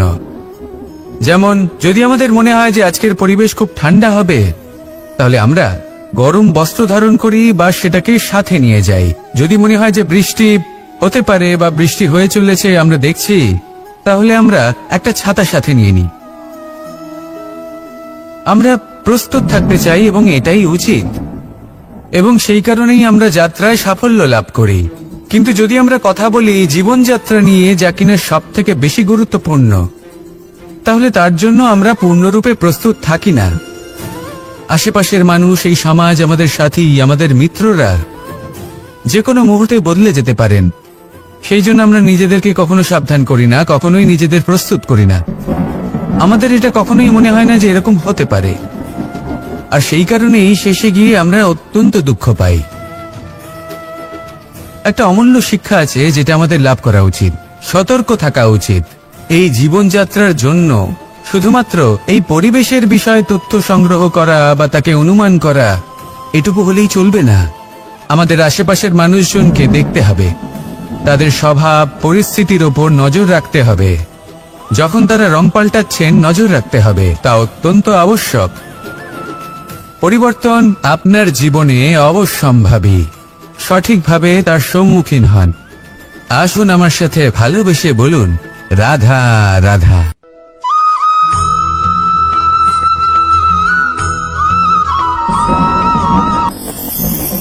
ঈশ্বর আসলে কে? সংসারের বেশিরভাগ মানুষের কাছে ঈশ্বর হলেন এই সংসারের রচয়িতা, পালনকর্তা। কারোর কাছে উনি জ্ঞাতা, কারোর কাছে উনি হলেন আস্থার প্রতীক, আবার কারোর জন্য শুধুমাত্র অন্ধ বিশ্বাস। কিন্তু এই ঈশ্বর কি কোনো শরীর, নাকি একটা বোধ, নাকি শুধুই শ্রদ্ধা? ঈশ্বর হলেন তিনি যিনি হলেন আপনার ইষ্ট। সেই জন্যই তো গুরু, মাতা, পিতা এনাদেরও ঈশ্বরই বলা হয়েছে। যাদেরকে আমরা ঈশ্বর বলে মনে করি, যারা আমাদের ইষ্ট, তারা আমাদের একটি পথ দেখান, একটি দিকে চালিত করেন। সেই পথে চলে আপনি শুভ কর্ম করতে পারেন। আর যখন কোনো ব্যক্তি তার ঈশ্বরের আদেশ পালন করেন, তখন সে নিজে থেকেই শুভ পথে অগ্রসর হয়ে যান। বেশ কয়েকজন মানুষ ঈশ্বরের ওপর আস্থা রাখেন এবং ভাবেন যে অনুচিত কোনো কাজ করা উচিত নয়, ঈশ্বর দেখছেন। ওনারা ভয় পান যে কোনো অনুচিত কর্ম করলে কে জানে তার পরিণাম কি হবে। এমন অনেক ব্যক্তি রয়েছেন যারা ঈশ্বরকে বিশ্বাস করেন এবং জানেন যে ঈশ্বর তাদেরকে দেখছেন, তাই যে যে শুভকর্ম ওনারা করেছেন তার ফল তারা অবশ্যই পাবেন। এবার আপনি ভয় পেয়ে ঈশ্বরকে বিশ্বাস করবেন, নাকি বিশ্বাসের দ্বারা ঈশ্বরকে বিশ্বাস করবেন, সেই সিদ্ধান্ত আপনারই। কিন্তু হ্যাঁ, যদি আপনার মনে ঈশ্বরের জন্য কোনো স্থান থাকে, যদি আপনার কোনো ইষ্ট থাকেন, যদি আপনি কাউকে ঈশ্বর মনে করেন, যার প্রত্যেক আদেশ আপনি পালন করে থাকেন, তাহলে বলি ঈশ্বর কখনো আপনাকে অনুচিত পথে চালিত করবেন না। আসুন আমার সাথে ভালোবেসে বলুন, রাধা রাধা।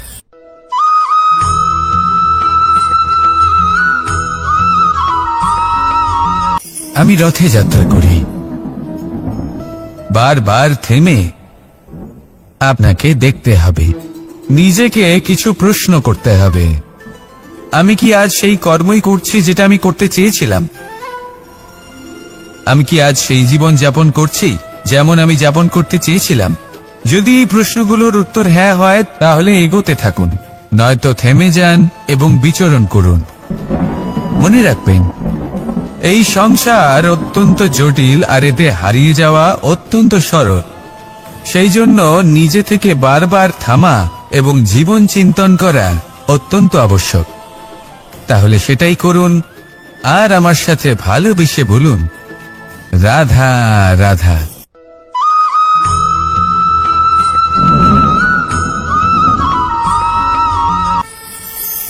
কথায় আছে যে স্বপ্ন এবং লক্ষ্য হলো একটি মুদ্রারই দুটি দিক।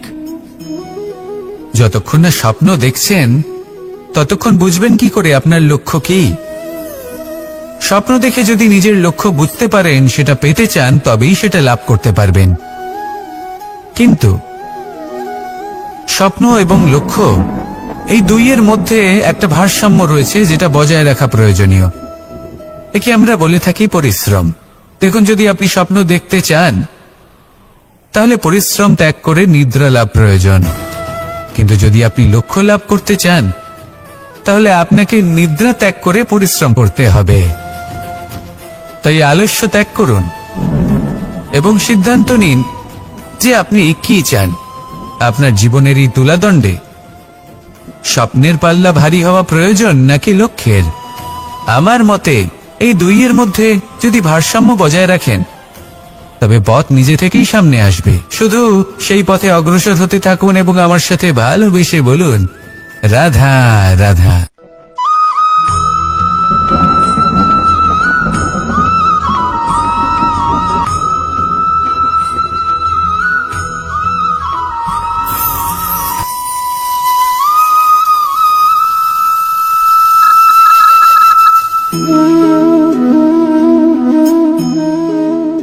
মোহনের বাঁশির এই সুর, এই সঙ্গীত কার না পছন্দ হয়? সবারই খুব ভালো লাগে। এবার এই সুর আসে কোথা থেকে? কেউ বলবেন কৃষ্ণের হৃদয় থেকে। সত্য কথা, এই সুর হৃদয় থেকে নির্গত হয় এবং প্রকট হয় এই বাঁশি থেকে। এই বাঁশিটাকে দেখুন, এই ছিদ্রগুলি দেখুন, প্রত্যেকটা সুর থেকে নিজস্ব একটা স্বর নির্গত হয়। এবার যে ব্যক্তি এই সমস্ত সুর এবং স্বর বুঝতে পারেন, এতে নিপুণ, তিনি এই বাঁশির দ্বারা যে সুর নির্গত করবেন তা তো মধুর অবশ্যই হবে। এবার জীবনের সাথেও কিছুটা এরকমই ঘটে। জীবনের কিছু নীতি থাকে, অর্থ, কুটুম্ব এবং আধ্যাত্মিক। যদি জীবনের প্রত্যেকটা মুহূর্ত সুখময় হয় এরকম আপনি চান, তাহলে এই তিনটি নীতিতে আপনাকে নিপুণ হতে হবে। কোনো একটি বিশেষ নীতির প্রতি যদি আপনি বেশি ঝুঁকে পড়েন, তাহলে বাকি দুই নীতি থেকে যা সুখ লাভ করা সম্ভব তা পারবেন না। ধন অর্জন করতে হবে পরিবারের জন্য, পরিবারের সুখ মনের শান্তির জন্য, মনে শান্তির প্রয়োজন মনের শুদ্ধতার জন্য। যখন এই মন শুদ্ধ হবে, জীবন শুদ্ধ হবে, পবিত্র হবে, সুন্দর হবে এবং ভালোবেসে বলবে রাধা রাধা।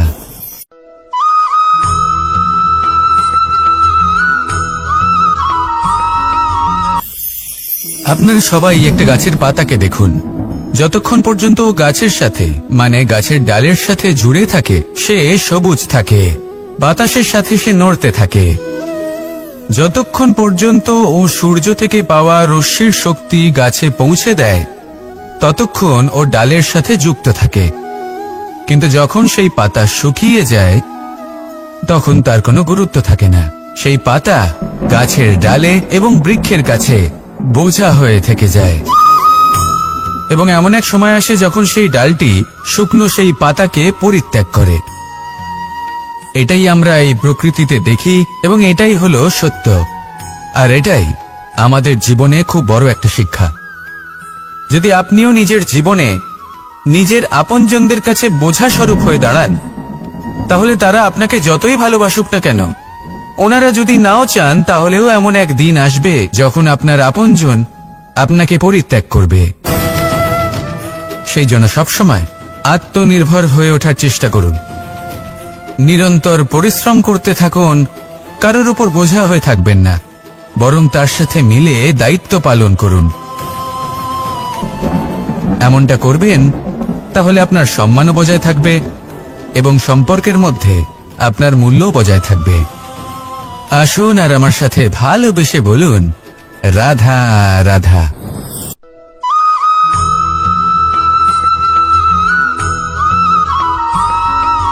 এই শুকনো পাতাটিকে দেখুন, নিষ্প্রাণ হয়ে পড়েছে। কোনো একটা সময় এই পাতাটি একটা গাছের ডালে ছিল।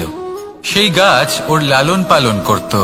যখন যখন বাতাস বইত, এই পাতায় কম্পন দেখা দিত, মনকে প্রফুল্ল করে তুলত। কোনো একদিন এই পাতা গাছের ডাল থেকে ঝরে পড়ে গেল। নিঃসন্দেহে ও নিজের স্বাধীনতা পেল, কিন্তু আস্তে আস্তে শুকিয়ে গেল, নিষ্প্রাণ হয়ে গেল।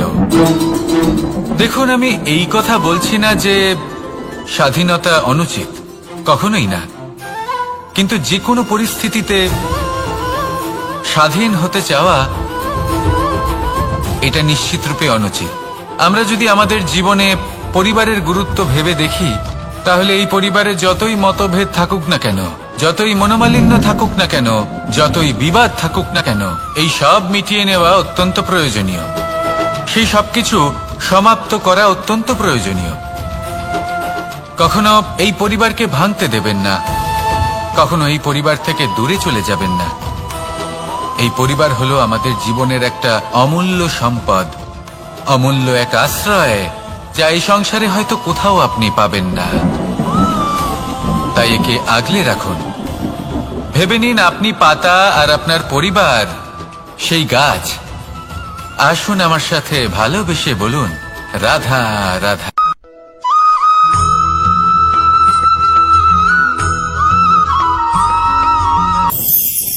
প্রেম আড়াই অক্ষর, মাত্র আড়াই অক্ষরের এই শব্দ প্রেম, এর মধ্যে ত্রিলোকের এবং সমগ্র ব্রহ্মাণ্ডের বীজ নিহিত আছে। এমন কি আছে যা এই প্রেম করতে পারে না? যেখানে শক্তি এবং বিদ্যা প্রয়োগ করে আপনি কিছুই করতে পারবেন না, সেটাও প্রেম দ্বারা অর্জন করা সম্ভব।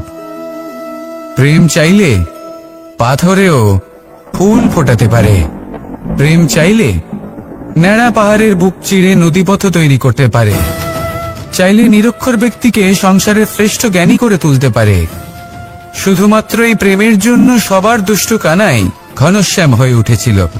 শুধুমাত্র এই প্রেমের টানেই ত্রিলোকের স্বামী দ্বারকাধীশ নির্ধন সুদামার পদসেবাও করেছিলেন। এই প্রেম হলো সংসারের সবথেকে বড় শক্তি। এই সংসারের আধার হলো প্রেম। এমন কিচ্ছু নেই যা এই প্রেমের পক্ষে সম্ভব নয়।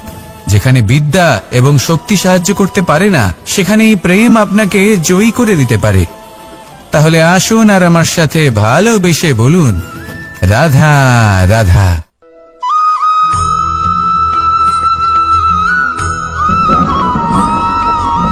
দীপাবলি আমাদের সবথেকে বড় উৎসব।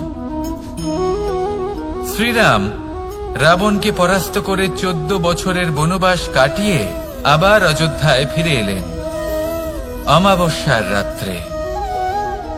অযোধ্যায় সবাই খুব প্রসন্ন ছিলেন, খুবই উৎসাহিত ছিলেন। অযোধ্যায় সহস্র প্রদীপ প্রজ্বলিত করা হয়েছিল এই উৎসবে।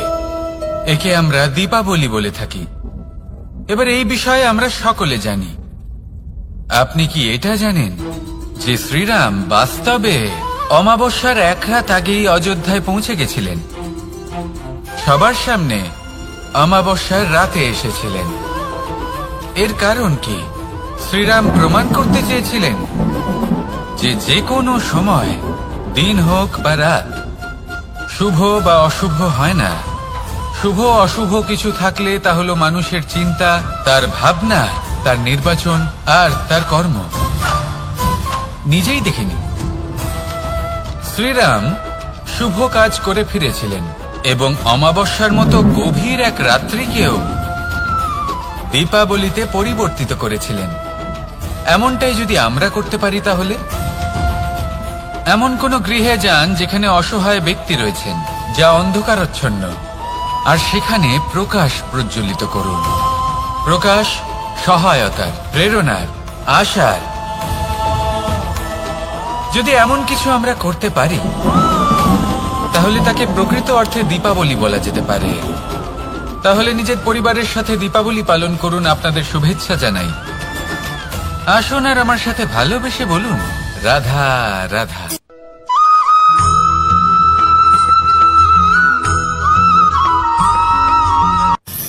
মানুষের এই জীবন, মানুষ জন্ম নেয়, একটা নির্দিষ্ট সময়ের পরে এই সংসার ত্যাগ করে চলেও যায়। এবার শুধু এটাই আবশ্যক নয় যে এই জীবনকালকে আপনি যাপন করবেন, শুধু এটাই গুরুত্বপূর্ণ নয়। আবশ্যক এবং গুরুত্বপূর্ণ হলো এটা যে এই জীবনকালে আপনি এমন কিছু করেন যাতে এই সংসারের মঙ্গল হয়, যাতে এই সংসার আপনাকে মনে রাখে, আপনার থেকে প্রেরিত হয়, আপনার মতো হতে চায়। প্রত্যেক বছর আপনার জন্মতিথির অপেক্ষা করে, এমন ভাবে আপনার জন্মদিন পালন করে যাতে সেটা মহোৎসবের আকার ধারণ করে। এবার এই জন্মদিন এমনি এমনি মহোৎসবে পরিণত হয় না। তখন হয় না যখন কোনো ব্যক্তি রাজার রূপে বা কোনো গোয়ালার রূপে জন্মগ্রহণ করে। তখন পরিণত হয় যখন একজন মানুষ জন্মগ্রহণের পরে এই সংসারকে কোনো শিক্ষা দিয়ে যান। কিভাবে একজন মানুষ গোয়ালা থেকে রাজা হতে পারে, কিভাবে একজন মানুষ অসত্য থেকে সত্যের পথে চলতে শুরু করেন, অধর্ম থেকে ধর্মের পথে চালিত হতে পারেন, কিভাবে অন্ধকার থেকে প্রকাশের দিকে যেতে পারেন, কিভাবে নিজের আত্মাকে পরমাত্মার সাথে মিলিত করতে পারেন। তা সে রামনবমী হোক বা জন্মাষ্টমী হোক, তাদের জীবনের সাথে জড়িত প্রত্যেক মুহূর্ত একটা পরবের আকার ধারণ করে। তাহলে আপনিও এইভাবে নিজের জীবন যাপন করতে থাকুন। এই সংসারে শুধু ভালোবাসা বিতরণ করুন, কিছুটা এমন ভাবে বিতরণ করুন যাতে আপনি এই সংসার থেকে চলে যাওয়ার পরেও এই সংসারে আপনি শুধুই ভালোবাসা বিতরণ করতে পারেন। যদি আপনি এরকম করেন, সংসারকে প্রেরণা দেন, তাহলে আপনার জীবনও রাধা কৃষ্ণের প্রেমের মতোই অলৌকিক এবং দৈব হয়ে উঠবে। আসুন আর আমার সাথে ভালোবেসে বলুন, রাধা রাধা।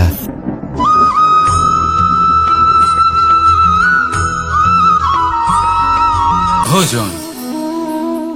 এই সংসারে যেই হোক না কেন, কোনো মানুষ হোক, কোনো প্রাণী হোক, কোনো কীট হোক বা কোনো বনস্পতি হোক, প্রত্যেকের জন্য ভোজন অতি আবশ্যক।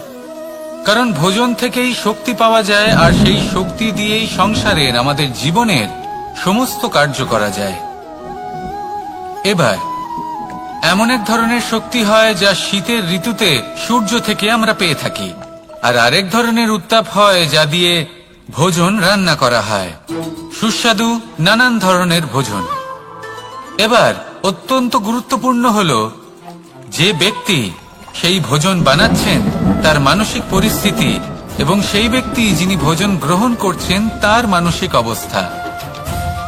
যখনই আপনি ভোজন বানাচ্ছেন তখন ভালোবাসার সাথে কাজটা করুন, ধন্যাত্মক ভাব নিয়ে, সৎ ভাবনার সাথে। কারণ আপনার এই মানসিক স্থিতি শক্তির আকারে সেই খাদ্যের সাথে মিলে মিশে যায়। আর যখনই আপনি ভোজন গ্রহণ করছেন তখন সদ্ভাবনার সাথে, প্রসন্নতার সাথে গ্রহণ করুন, ধন্যাত্মক ভাব নিয়ে। যদি আপনি প্রসন্নতার সাথে রান্না করেন, প্রসন্নতার সাথে খাদ্য গ্রহণ করেন, তাহলে আপনি প্রসন্নই থাকবেন, আর মন সুপ্রসন্ন হয়েই বলবে, রাধা রাধা।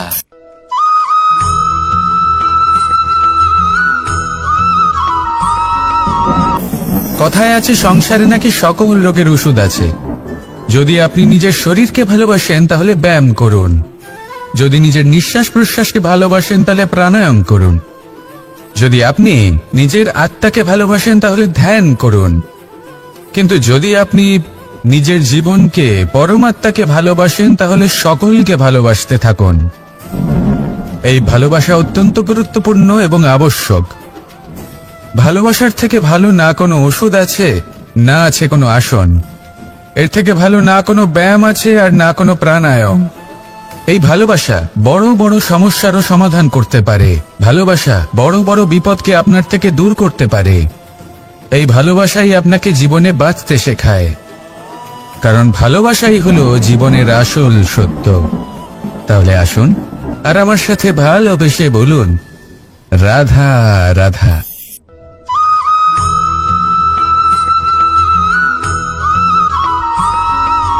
আমি মনুষ্যরূপে জন্ম নিয়েছি এবং সমস্ত কর্ম এই রূপেই করেছি, কিন্তু আশ্চর্যের বিষয় হলো যে আজও মানুষ আসেন এবং হাত জোর করে প্রার্থনা করেন যেন আমি ওনাদের সহায়।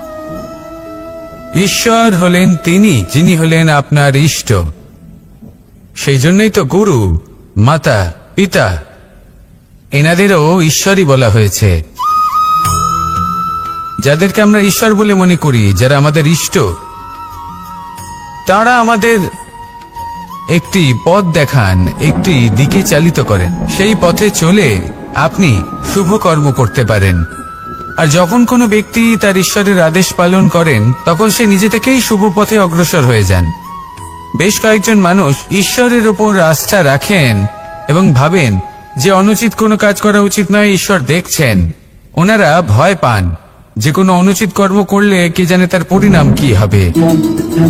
এমন অনেক ব্যক্তি রয়েছেন যারা ঈশ্বরকে বিশ্বাস করেন এবং জানেন যে ঈশ্বর তাদেরকে দেখছেন, তাই যে যে শুভকর্ম ওনারা করেছেন তার ফল তারা অবশ্যই পাবেন। এবার আপনি ভয় পেয়ে ঈশ্বরকে বিশ্বাস করবেন নাকি বিশ্বাসের দ্বারা ঈশ্বরকে বিশ্বাস করবেন, সেই সিদ্ধান্ত আপনারই। কিন্তু হ্যাঁ, যদি আপনার মনে ঈশ্বরের জন্য কোনো স্থান থাকে, যদি আপনার কোনো ইষ্ট থাকেন, যদি আপনি কাউকে ঈশ্বর মনে করেন, যার প্রত্যেক আদেশ আপনি পালন করে থাকেন, তাহলে বলি ঈশ্বর কখনো আপনাকে অনুচিত পথে চালিত করবেন না। আসুন আমার সাথে ভালোবেসে বলুন, রাধা রাধা।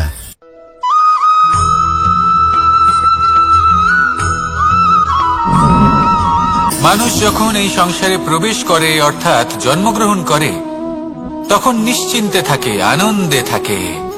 কিন্তু যেই মাত্র তার মধ্যে বোধশক্তি আসে তখন সে চিন্তা করতে শুরু করে। চিন্তা ভবিষ্যতের, সেই সমস্ত বিষয় নিয়ে চিন্তা করে যা ওর হাতে নেই।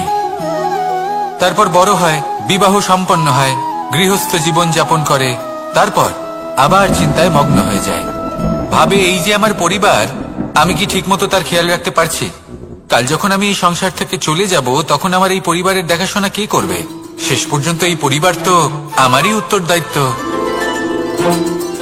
যাক, আপনাকে একটা প্রশ্ন করি। এই সংসারে আসার পূর্বে আপনি কি এই প্রশ্ন করেছিলেন, এটা ভেবেছিলেন যে আমাকে ছাড়া এই সংসার কিভাবে চলবে? করেননি, তাই তো? তাই আপনার এটা নিয়ে দুশ্চিন্তা করার প্রয়োজন নেই যে আপনি যখন এই সংসার ত্যাগ করে চলে যাবেন তখন কি হবে। আপনি যখন ছিলেন না তখনও এই সংসার চলছিল, আপনি যখন এই সংসার ত্যাগ করবেন তখনও এই সংসার চলতে থাকবে। যদি কোনো বিষয়ের প্রভাব থাকে তা হলো আপনার আজকের তথা বর্তমানের কর্ম, অর্থাৎ আজ আপনি কি করছেন, কার জন্য মঙ্গল করছেন, কাকে প্রেরণা দিচ্ছেন, কাকে সাহায্য করছেন, কোন উদাহরণ প্রস্তুত করছেন। আপনি এই সংসারে যে ছবি অঙ্কন করবেন, সংসার সেটাই মনে রাখবে। তাহলে শুধু সৎকর্ম করুন, মঙ্গল করতে থাকুন, আর আমার সাথে ভালোবেসে বলুন, রাধা রাধা।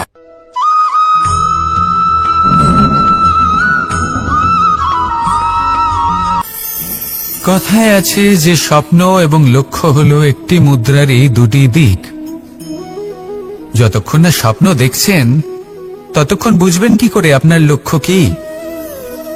স্বপ্ন দেখে যদি নিজের লক্ষ্য বুঝতে পারেন, সেটা পেতে চান, তবেই সেটা লাভ করতে পারবেন।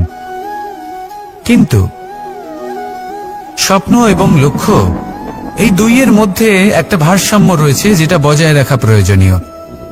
একে আমরা বলে থাকি পরিশ্রম। দেখুন, যদি আপনি স্বপ্ন দেখতে চান তাহলে পরিশ্রম ত্যাগ করে নিদ্রা লাভ প্রয়োজন। কিন্তু যদি আপনি লক্ষ্য লাভ করতে চান তাহলে আপনাকে নিদ্রা ত্যাগ করে পরিশ্রম করতে হবে। তাই আলস্য ত্যাগ করুন এবং সিদ্ধান্ত নিন যে আপনি কি চান। আপনার জীবনের এই তুলাদণ্ডে স্বপ্নের পাল্লা ভারী হওয়া প্রয়োজন নাকি লক্ষ্যের? আমার মতে এই দুইয়ের মধ্যে যদি ভারসাম্য বজায় রাখেন তবে পথ নিজে থেকেই সামনে আসবে। শুধু সেই পথে অগ্রসর হতে থাকুন এবং আমার সাথে ভালোবেসে বলুন, রাধা রাধা।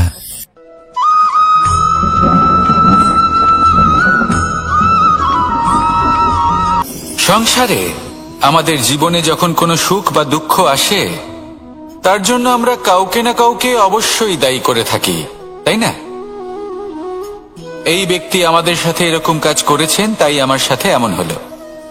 ওই ব্যক্তি যদি এমনটা না করতেন তাহলে আজ আমি ওই স্থানে পৌঁছতে পারতাম। সবই আপনার দৃষ্টিভঙ্গির উপর নির্ভরশীল, আর যদি আপনার দৃষ্টিভঙ্গি এমন হয় তাহলে তা অনুচিত। সত্যি কথা বলতে এই সংসারে ভিন্ন ভিন্ন ধরনের মানুষ আছে। এটা আপনার উপর নির্ভর করছে কিভাবে তাদের স্বাগত জানাবেন। একবার ভাবুন, আমি আমার দুটো হাত সামনে নিয়ে এলাম, দুটো মুঠো খুলে দিলাম। দুই প্রকারের মানুষ আসবেন, কিছু না কিছু দিয়ে যাবেন। এই মুঠো যদি আমি বন্ধ করে দিই তাহলে না কেউ আমাকে কিছু দিতে পারবে, না আমার কিছু যাবে আসবে। নিশ্চয়ই বুঝতে পারছেন এই দুই ধরনের ব্যক্তি কারা এবং তারা কি দিয়ে যান। আমি যদি নিজের মুঠো খুলে দিই তাহলে কিছু ভালো মানুষ আসবেন, আমাকে আনন্দ, সন্তুষ্টি, জ্ঞান প্রদান করে যাবেন, ভালো অভিজ্ঞতা দিয়ে যাবেন। কোনো খারাপ ব্যক্তি যদি আসেন তাহলে তিনিও খারাপ অভিজ্ঞতা দেবেন, যার থেকে আমি শিক্ষা লাভ করব। এই সব কিছু আমি লাভ করতে পারি। মুঠো যদি বন্ধ করে রাখি তাহলে আমি কিছুই পাবো না। দেখুন, এই সংসারে প্রত্যেকের জীবনে এইরকম। প্রত্যেকের জীবনে সবকিছুই আছে, ভালো খারাপ দুই মানুষই আছে। ভালো অভিজ্ঞতা আছে, খারাপ অভিজ্ঞতা আছে। নির্ভর করছে আপনার উপর যে আপনি কি করবেন, এনাদের স্বাগত কিভাবে জানাবেন, কার থেকে কি বুঝবেন, কি শিখতে পারবেন, আর কোন দৃষ্টিভঙ্গি নিয়ে অগ্রসর হবেন। এটাই নির্ধারণ করবে যে আপনার জীবন কেমন হবে। আসুন আমার সাথে ভালোবেসে বলুন, রাধা রাধা।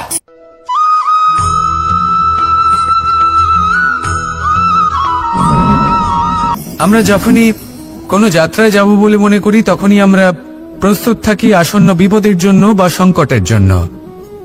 যেমন যদি আমাদের মনে হয় যে আজকের পরিবেশ খুব ঠান্ডা হবে তাহলে আমরা গরম বস্ত্র ধারণ করি বা সেটাকে সাথে নিয়ে যাই। যদি মনে হয় যে বৃষ্টি হতে পারে বা বৃষ্টি হয়ে চলেছে, আমরা দেখছি তাহলে আমরা একটা ছাতা সাথে নিয়ে নিই। আমরা প্রস্তুত থাকতে চাই এবং এটাই উচিত, এবং সেই কারণেই আমরা যাত্রায় সাফল্য লাভ করি। কিন্তু যদি আমরা কথা বলি জীবনযাত্রা নিয়ে, যা কিনা সব থেকে বেশি গুরুত্বপূর্ণ, তাহলে তার জন্য আমরা পূর্ণরূপে প্রস্তুত থাকি না। আশেপাশের মানুষ, এই সমাজ, আমাদের সাথী, আমাদের মিত্ররা যে কোনো মুহূর্তে বদলে যেতে পারেন। সেই জন্য আমরা নিজেদেরকে কখনো সাবধান করি না, কখনোই নিজেদের প্রস্তুত করি না। আমাদের এটা কখনোই মনে হয় না যে এরকম হতে পারে, আর সেই কারণেই শেষে গিয়ে আমরা অত্যন্ত দুঃখ পাই। একটা অমূল্য শিক্ষা আছে যেটা আমাদের লাভ করা উচিত। সতর্ক থাকা উচিত। এই জীবনযাত্রার জন্য শুধুমাত্র এই পরিবেশের বিষয়ে তথ্য সংগ্রহ করা বা তাকে অনুমান করা এটুকু হলেই চলবে না। আমাদের আশেপাশের মানুষজনকে দেখতে হবে, তাদের স্বভাব পরিস্থিতির ওপর নজর রাখতে হবে। যখন তারা রং পাল্টাচ্ছেন নজর রাখতে হবে, তা অত্যন্ত আবশ্যক। পরিবর্তন আপনার জীবনে অবশ্যম্ভাবী। সঠিকভাবে তার সম্মুখীন হন। আসুন আমার সাথে ভালোবেসে বলুন, রাধা রাধা।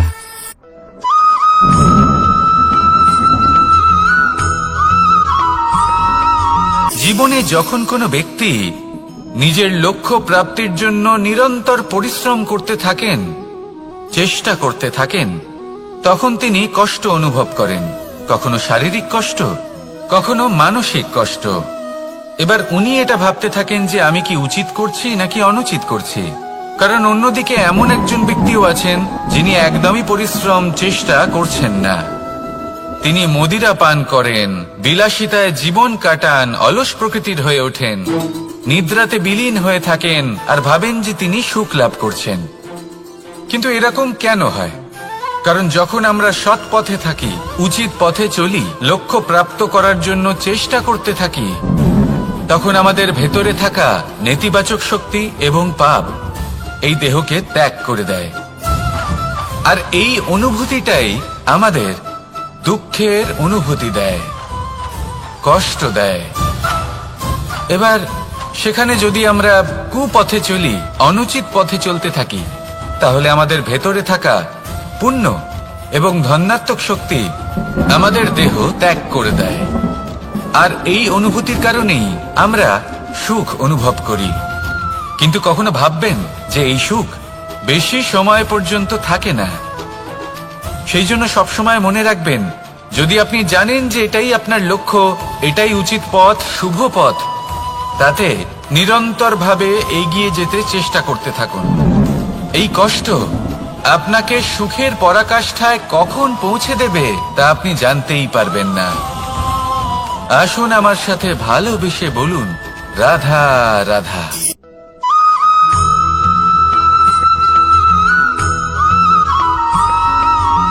প্রতিনিধি ওই বৃক্ষের পাতাকেই মনে করা হতো, সব প্রশংসা ওই পাতাকেই করা হতো। যেখানে চোখের আড়ালে থাকা সেই জল মাটির নিচে থেকে নিঃস্বার্থভাবে নিজের কাজ করে যেত, সেই বৃক্ষকে শক্তি প্রদান করত। কয়েকদিন পরে সেই পাতার অহংকার হতে শুরু করলো। সে ভাবতে শুরু করলো যে আমিই হলাম এই জলের অস্তিত্ব, আমি আছি, সেই কারণেই এই জলের কথা স্মরণ করা হয়। আর কিছুদিন পরে সেই বৃক্ষ সেই জল শোষণ করা বন্ধ করে দিল, এবং সর্বপ্রথম মৃত্যু হলো সেই পাতার। সেই পাতা যা আকাশকে স্পর্শ করছিল তা ঝরে মাটিতে পড়ে গেল। আর প্রত্যেক ব্যক্তি তার ওপর দিয়ে হেঁটে চলে যেত, তাকে দেখে আর কেউ প্রশংসা করত না। সেই জন্য জীবনে কখনো অহংকার করবেন না। বিশেষ করে তাদের কখনো অহংকার প্রদর্শন করবেন না যাদের কারণে আপনি সাফল্য লাভ করেছেন, যারা আপনার জীবনের আধার। চিরকাল তাদের প্রতি কৃতজ্ঞ থাকুন, তাদের সাথে সম্পর্ক বজায় রাখুন, তাদের সাহায্য করুন, আর আমার সাথে ভালোবেসে বলুন, রাধা রাধা।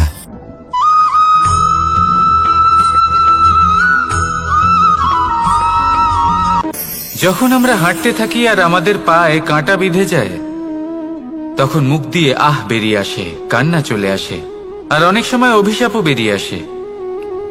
কিন্তু আমরা কি কখনো এটা এইভাবে দেখেছি, এইভাবে ভেবেছি যে আমরা যে পথে চলেছি সেই পথে কাঁটা বিঁধেছে, নাকি আমরা সেই পথ নির্বাচন করেছি যাতে শুধুই কাঁটা রয়েছে? নাকি আমরা এভাবে ভেবে দেখেছি যে এই কাঁটা আমাদের কষ্ট দিতে এসেছে, নাকি এটা আমরাই বিছিয়ে রেখেছিলাম? সাবধান থাকা উচিত ছিল, কারণ কাঁটা বিঁধলে যন্ত্রণা হবে, চিৎকার করে ফেলতে পারি, মুখ থেকে অভিশাপও বেরিয়ে আসতে পারে। কিন্তু এই অভিশাপ শুধুমাত্র আমাদের তরফ থেকে অভিশাপ হয়, সামনের ব্যক্তিটির ওপরও নির্ভর করে। এবার সেই ব্যক্তি যদি এমন হয় যে ফুল আর কাঁটা এই দুই সমানভাবে গ্রহণ করতে পারে, তার কাছে অভিশাপও বরদানে পরিণত হয়। শেষ পর্যন্ত ব্যাপারটা দাঁড়ায় ভাবনা, চিন্তা, দৃষ্টিভঙ্গির ওপর। কারণ আপনার এই ভাবনাই সত্যি হয়ে সামনে আসে। সেই জন্য এই ভাবনা, চিন্তা, মানসিকতাকে গুরুত্ব সহকারে দেখবেন। এই বিবেচনা নিয়ে বিবেচনা করতে শিখুন। আমার কথার অর্থ হলো যে জীবনে যখন এরকম কিছু একটা ঘটবে তখন ভেবে দেখুন যে এরকম কেন হলো। আপনি কি এমন কোনো কর্ম করেছিলেন যার কর্মফল এটা? এমন কোনো কাজ যা অনুচিত ছিল, অসত্য ছিল, যা অভদ্রতার কারণ ছিল? ভেবে দেখা প্রয়োজন। দেখুন, ইচ্ছে হলো আপনার যে আপনি কি করতে চান, ভাবনা আপনার, সত্য আপনার, জীবন আপনার, সিদ্ধান্ত আপনার। আসুন আর আমার সাথে ভালোবেসে বলুন, রাধা রাধা।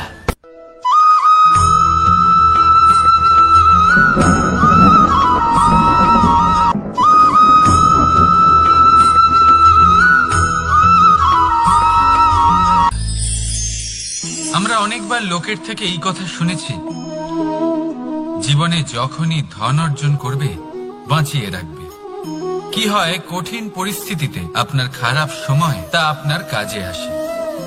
কিন্তু এই কথা কি 100% সত্যি? ভাবুন, এই সমস্ত ধন যে আপনি অর্জন করেছেন তা কি আপনাকে সুস্বাস্থ্য দিতে পারবে? এই সমস্ত ধন কি আপনাকে সুখ এনে দিতে পারবে? পারবে না, তাই না? চলুন আমি আপনাকে একটা কথা বলি। পরমেশ্বর, ঈশ্বর, যদি এই ঈশ্বরের ওপর আপনি বিশ্বাস রাখেন, সর্বদাই ভালো কাজ করেন, সবার মধ্যে প্রেম ছড়িয়ে দেন, আর সবার জন্য শুধু ও শুধুমাত্র শুভ কামনা করেন, তাহলে আপনার সাথে কখনো কোনো খারাপ হতে পারে না। তাই সময় বদলান, সময় বদলানোর উপকরণ নয়। আর ভালোবেসে বলুন, রাধা রাধা।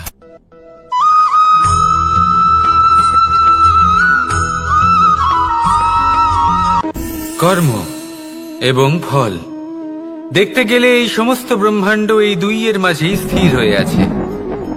মানুষজন কর্ম করেন ভালো ফল লাভের আশায়, আর ভালো ফল লাভের আশায় উনি এটাই ভুলে যান যে উনি যে কর্ম করছেন তা কি করছেন। আমি বলেছিলাম কর্ম করুন ফলের চিন্তা না করে, কিন্তু কি কর্ম করছেন সেই বিষয়ে ভাবাটাও অত্যন্ত আবশ্যক। নয়তো অনেক সময় আমরা এমন কর্ম করে ফেলি যা না চাইতেও বিষে পরিণত হয়, যা হয়েছে দুঃশাসনের সাথে, দুর্যোধনের সাথে, গুরু দ্রোণের সাথে। একজনের মানসিকতা উচিত ছিল না, একজনের বিবেক উচিত ছিল না, আরেকজন যে পক্ষ নির্বাচন করেছিলেন সেই পক্ষ উচিত ছিল না। আর যা কিছু ওনাদের সাথে হলো, আপনার, আমার, আমাদের সকলের সাথে তা হতে পারে। আমি বলেছিলাম কর্ম করুন, ফলের চিন্তা করবেন না, কিন্তু এই কর্মের বিষয়ে বিচার করে দেখাটাও ততটাই আবশ্যক। দেখুন, কর্ম করার উচিত প্রক্রিয়া ফলের চিন্তা না করা, কিন্তু যদি আপনার কর্ম শুভ হয় তাহলে তার ফলও নিয়তি আপনাকেই দেবে। সর্বদা কর্ম করার সময় এটা ভাবুন যে আপনার এই কর্ম এই সংসারকে, এই সমাজকে, আপনার পরিবারকে, আপনার আশেপাশের মানুষজনকে কোন দিশায় নিয়ে যাবে। যদি এটা সবার জন্য মঙ্গলময় হয় তাহলে কর্ম করতে থাকুন। আর হ্যাঁ, নিশ্চিত রূপে ফলের চিন্তা করবেন না। আসুন আমার সাথে ভালোবেসে বলুন, রাধা রাধা।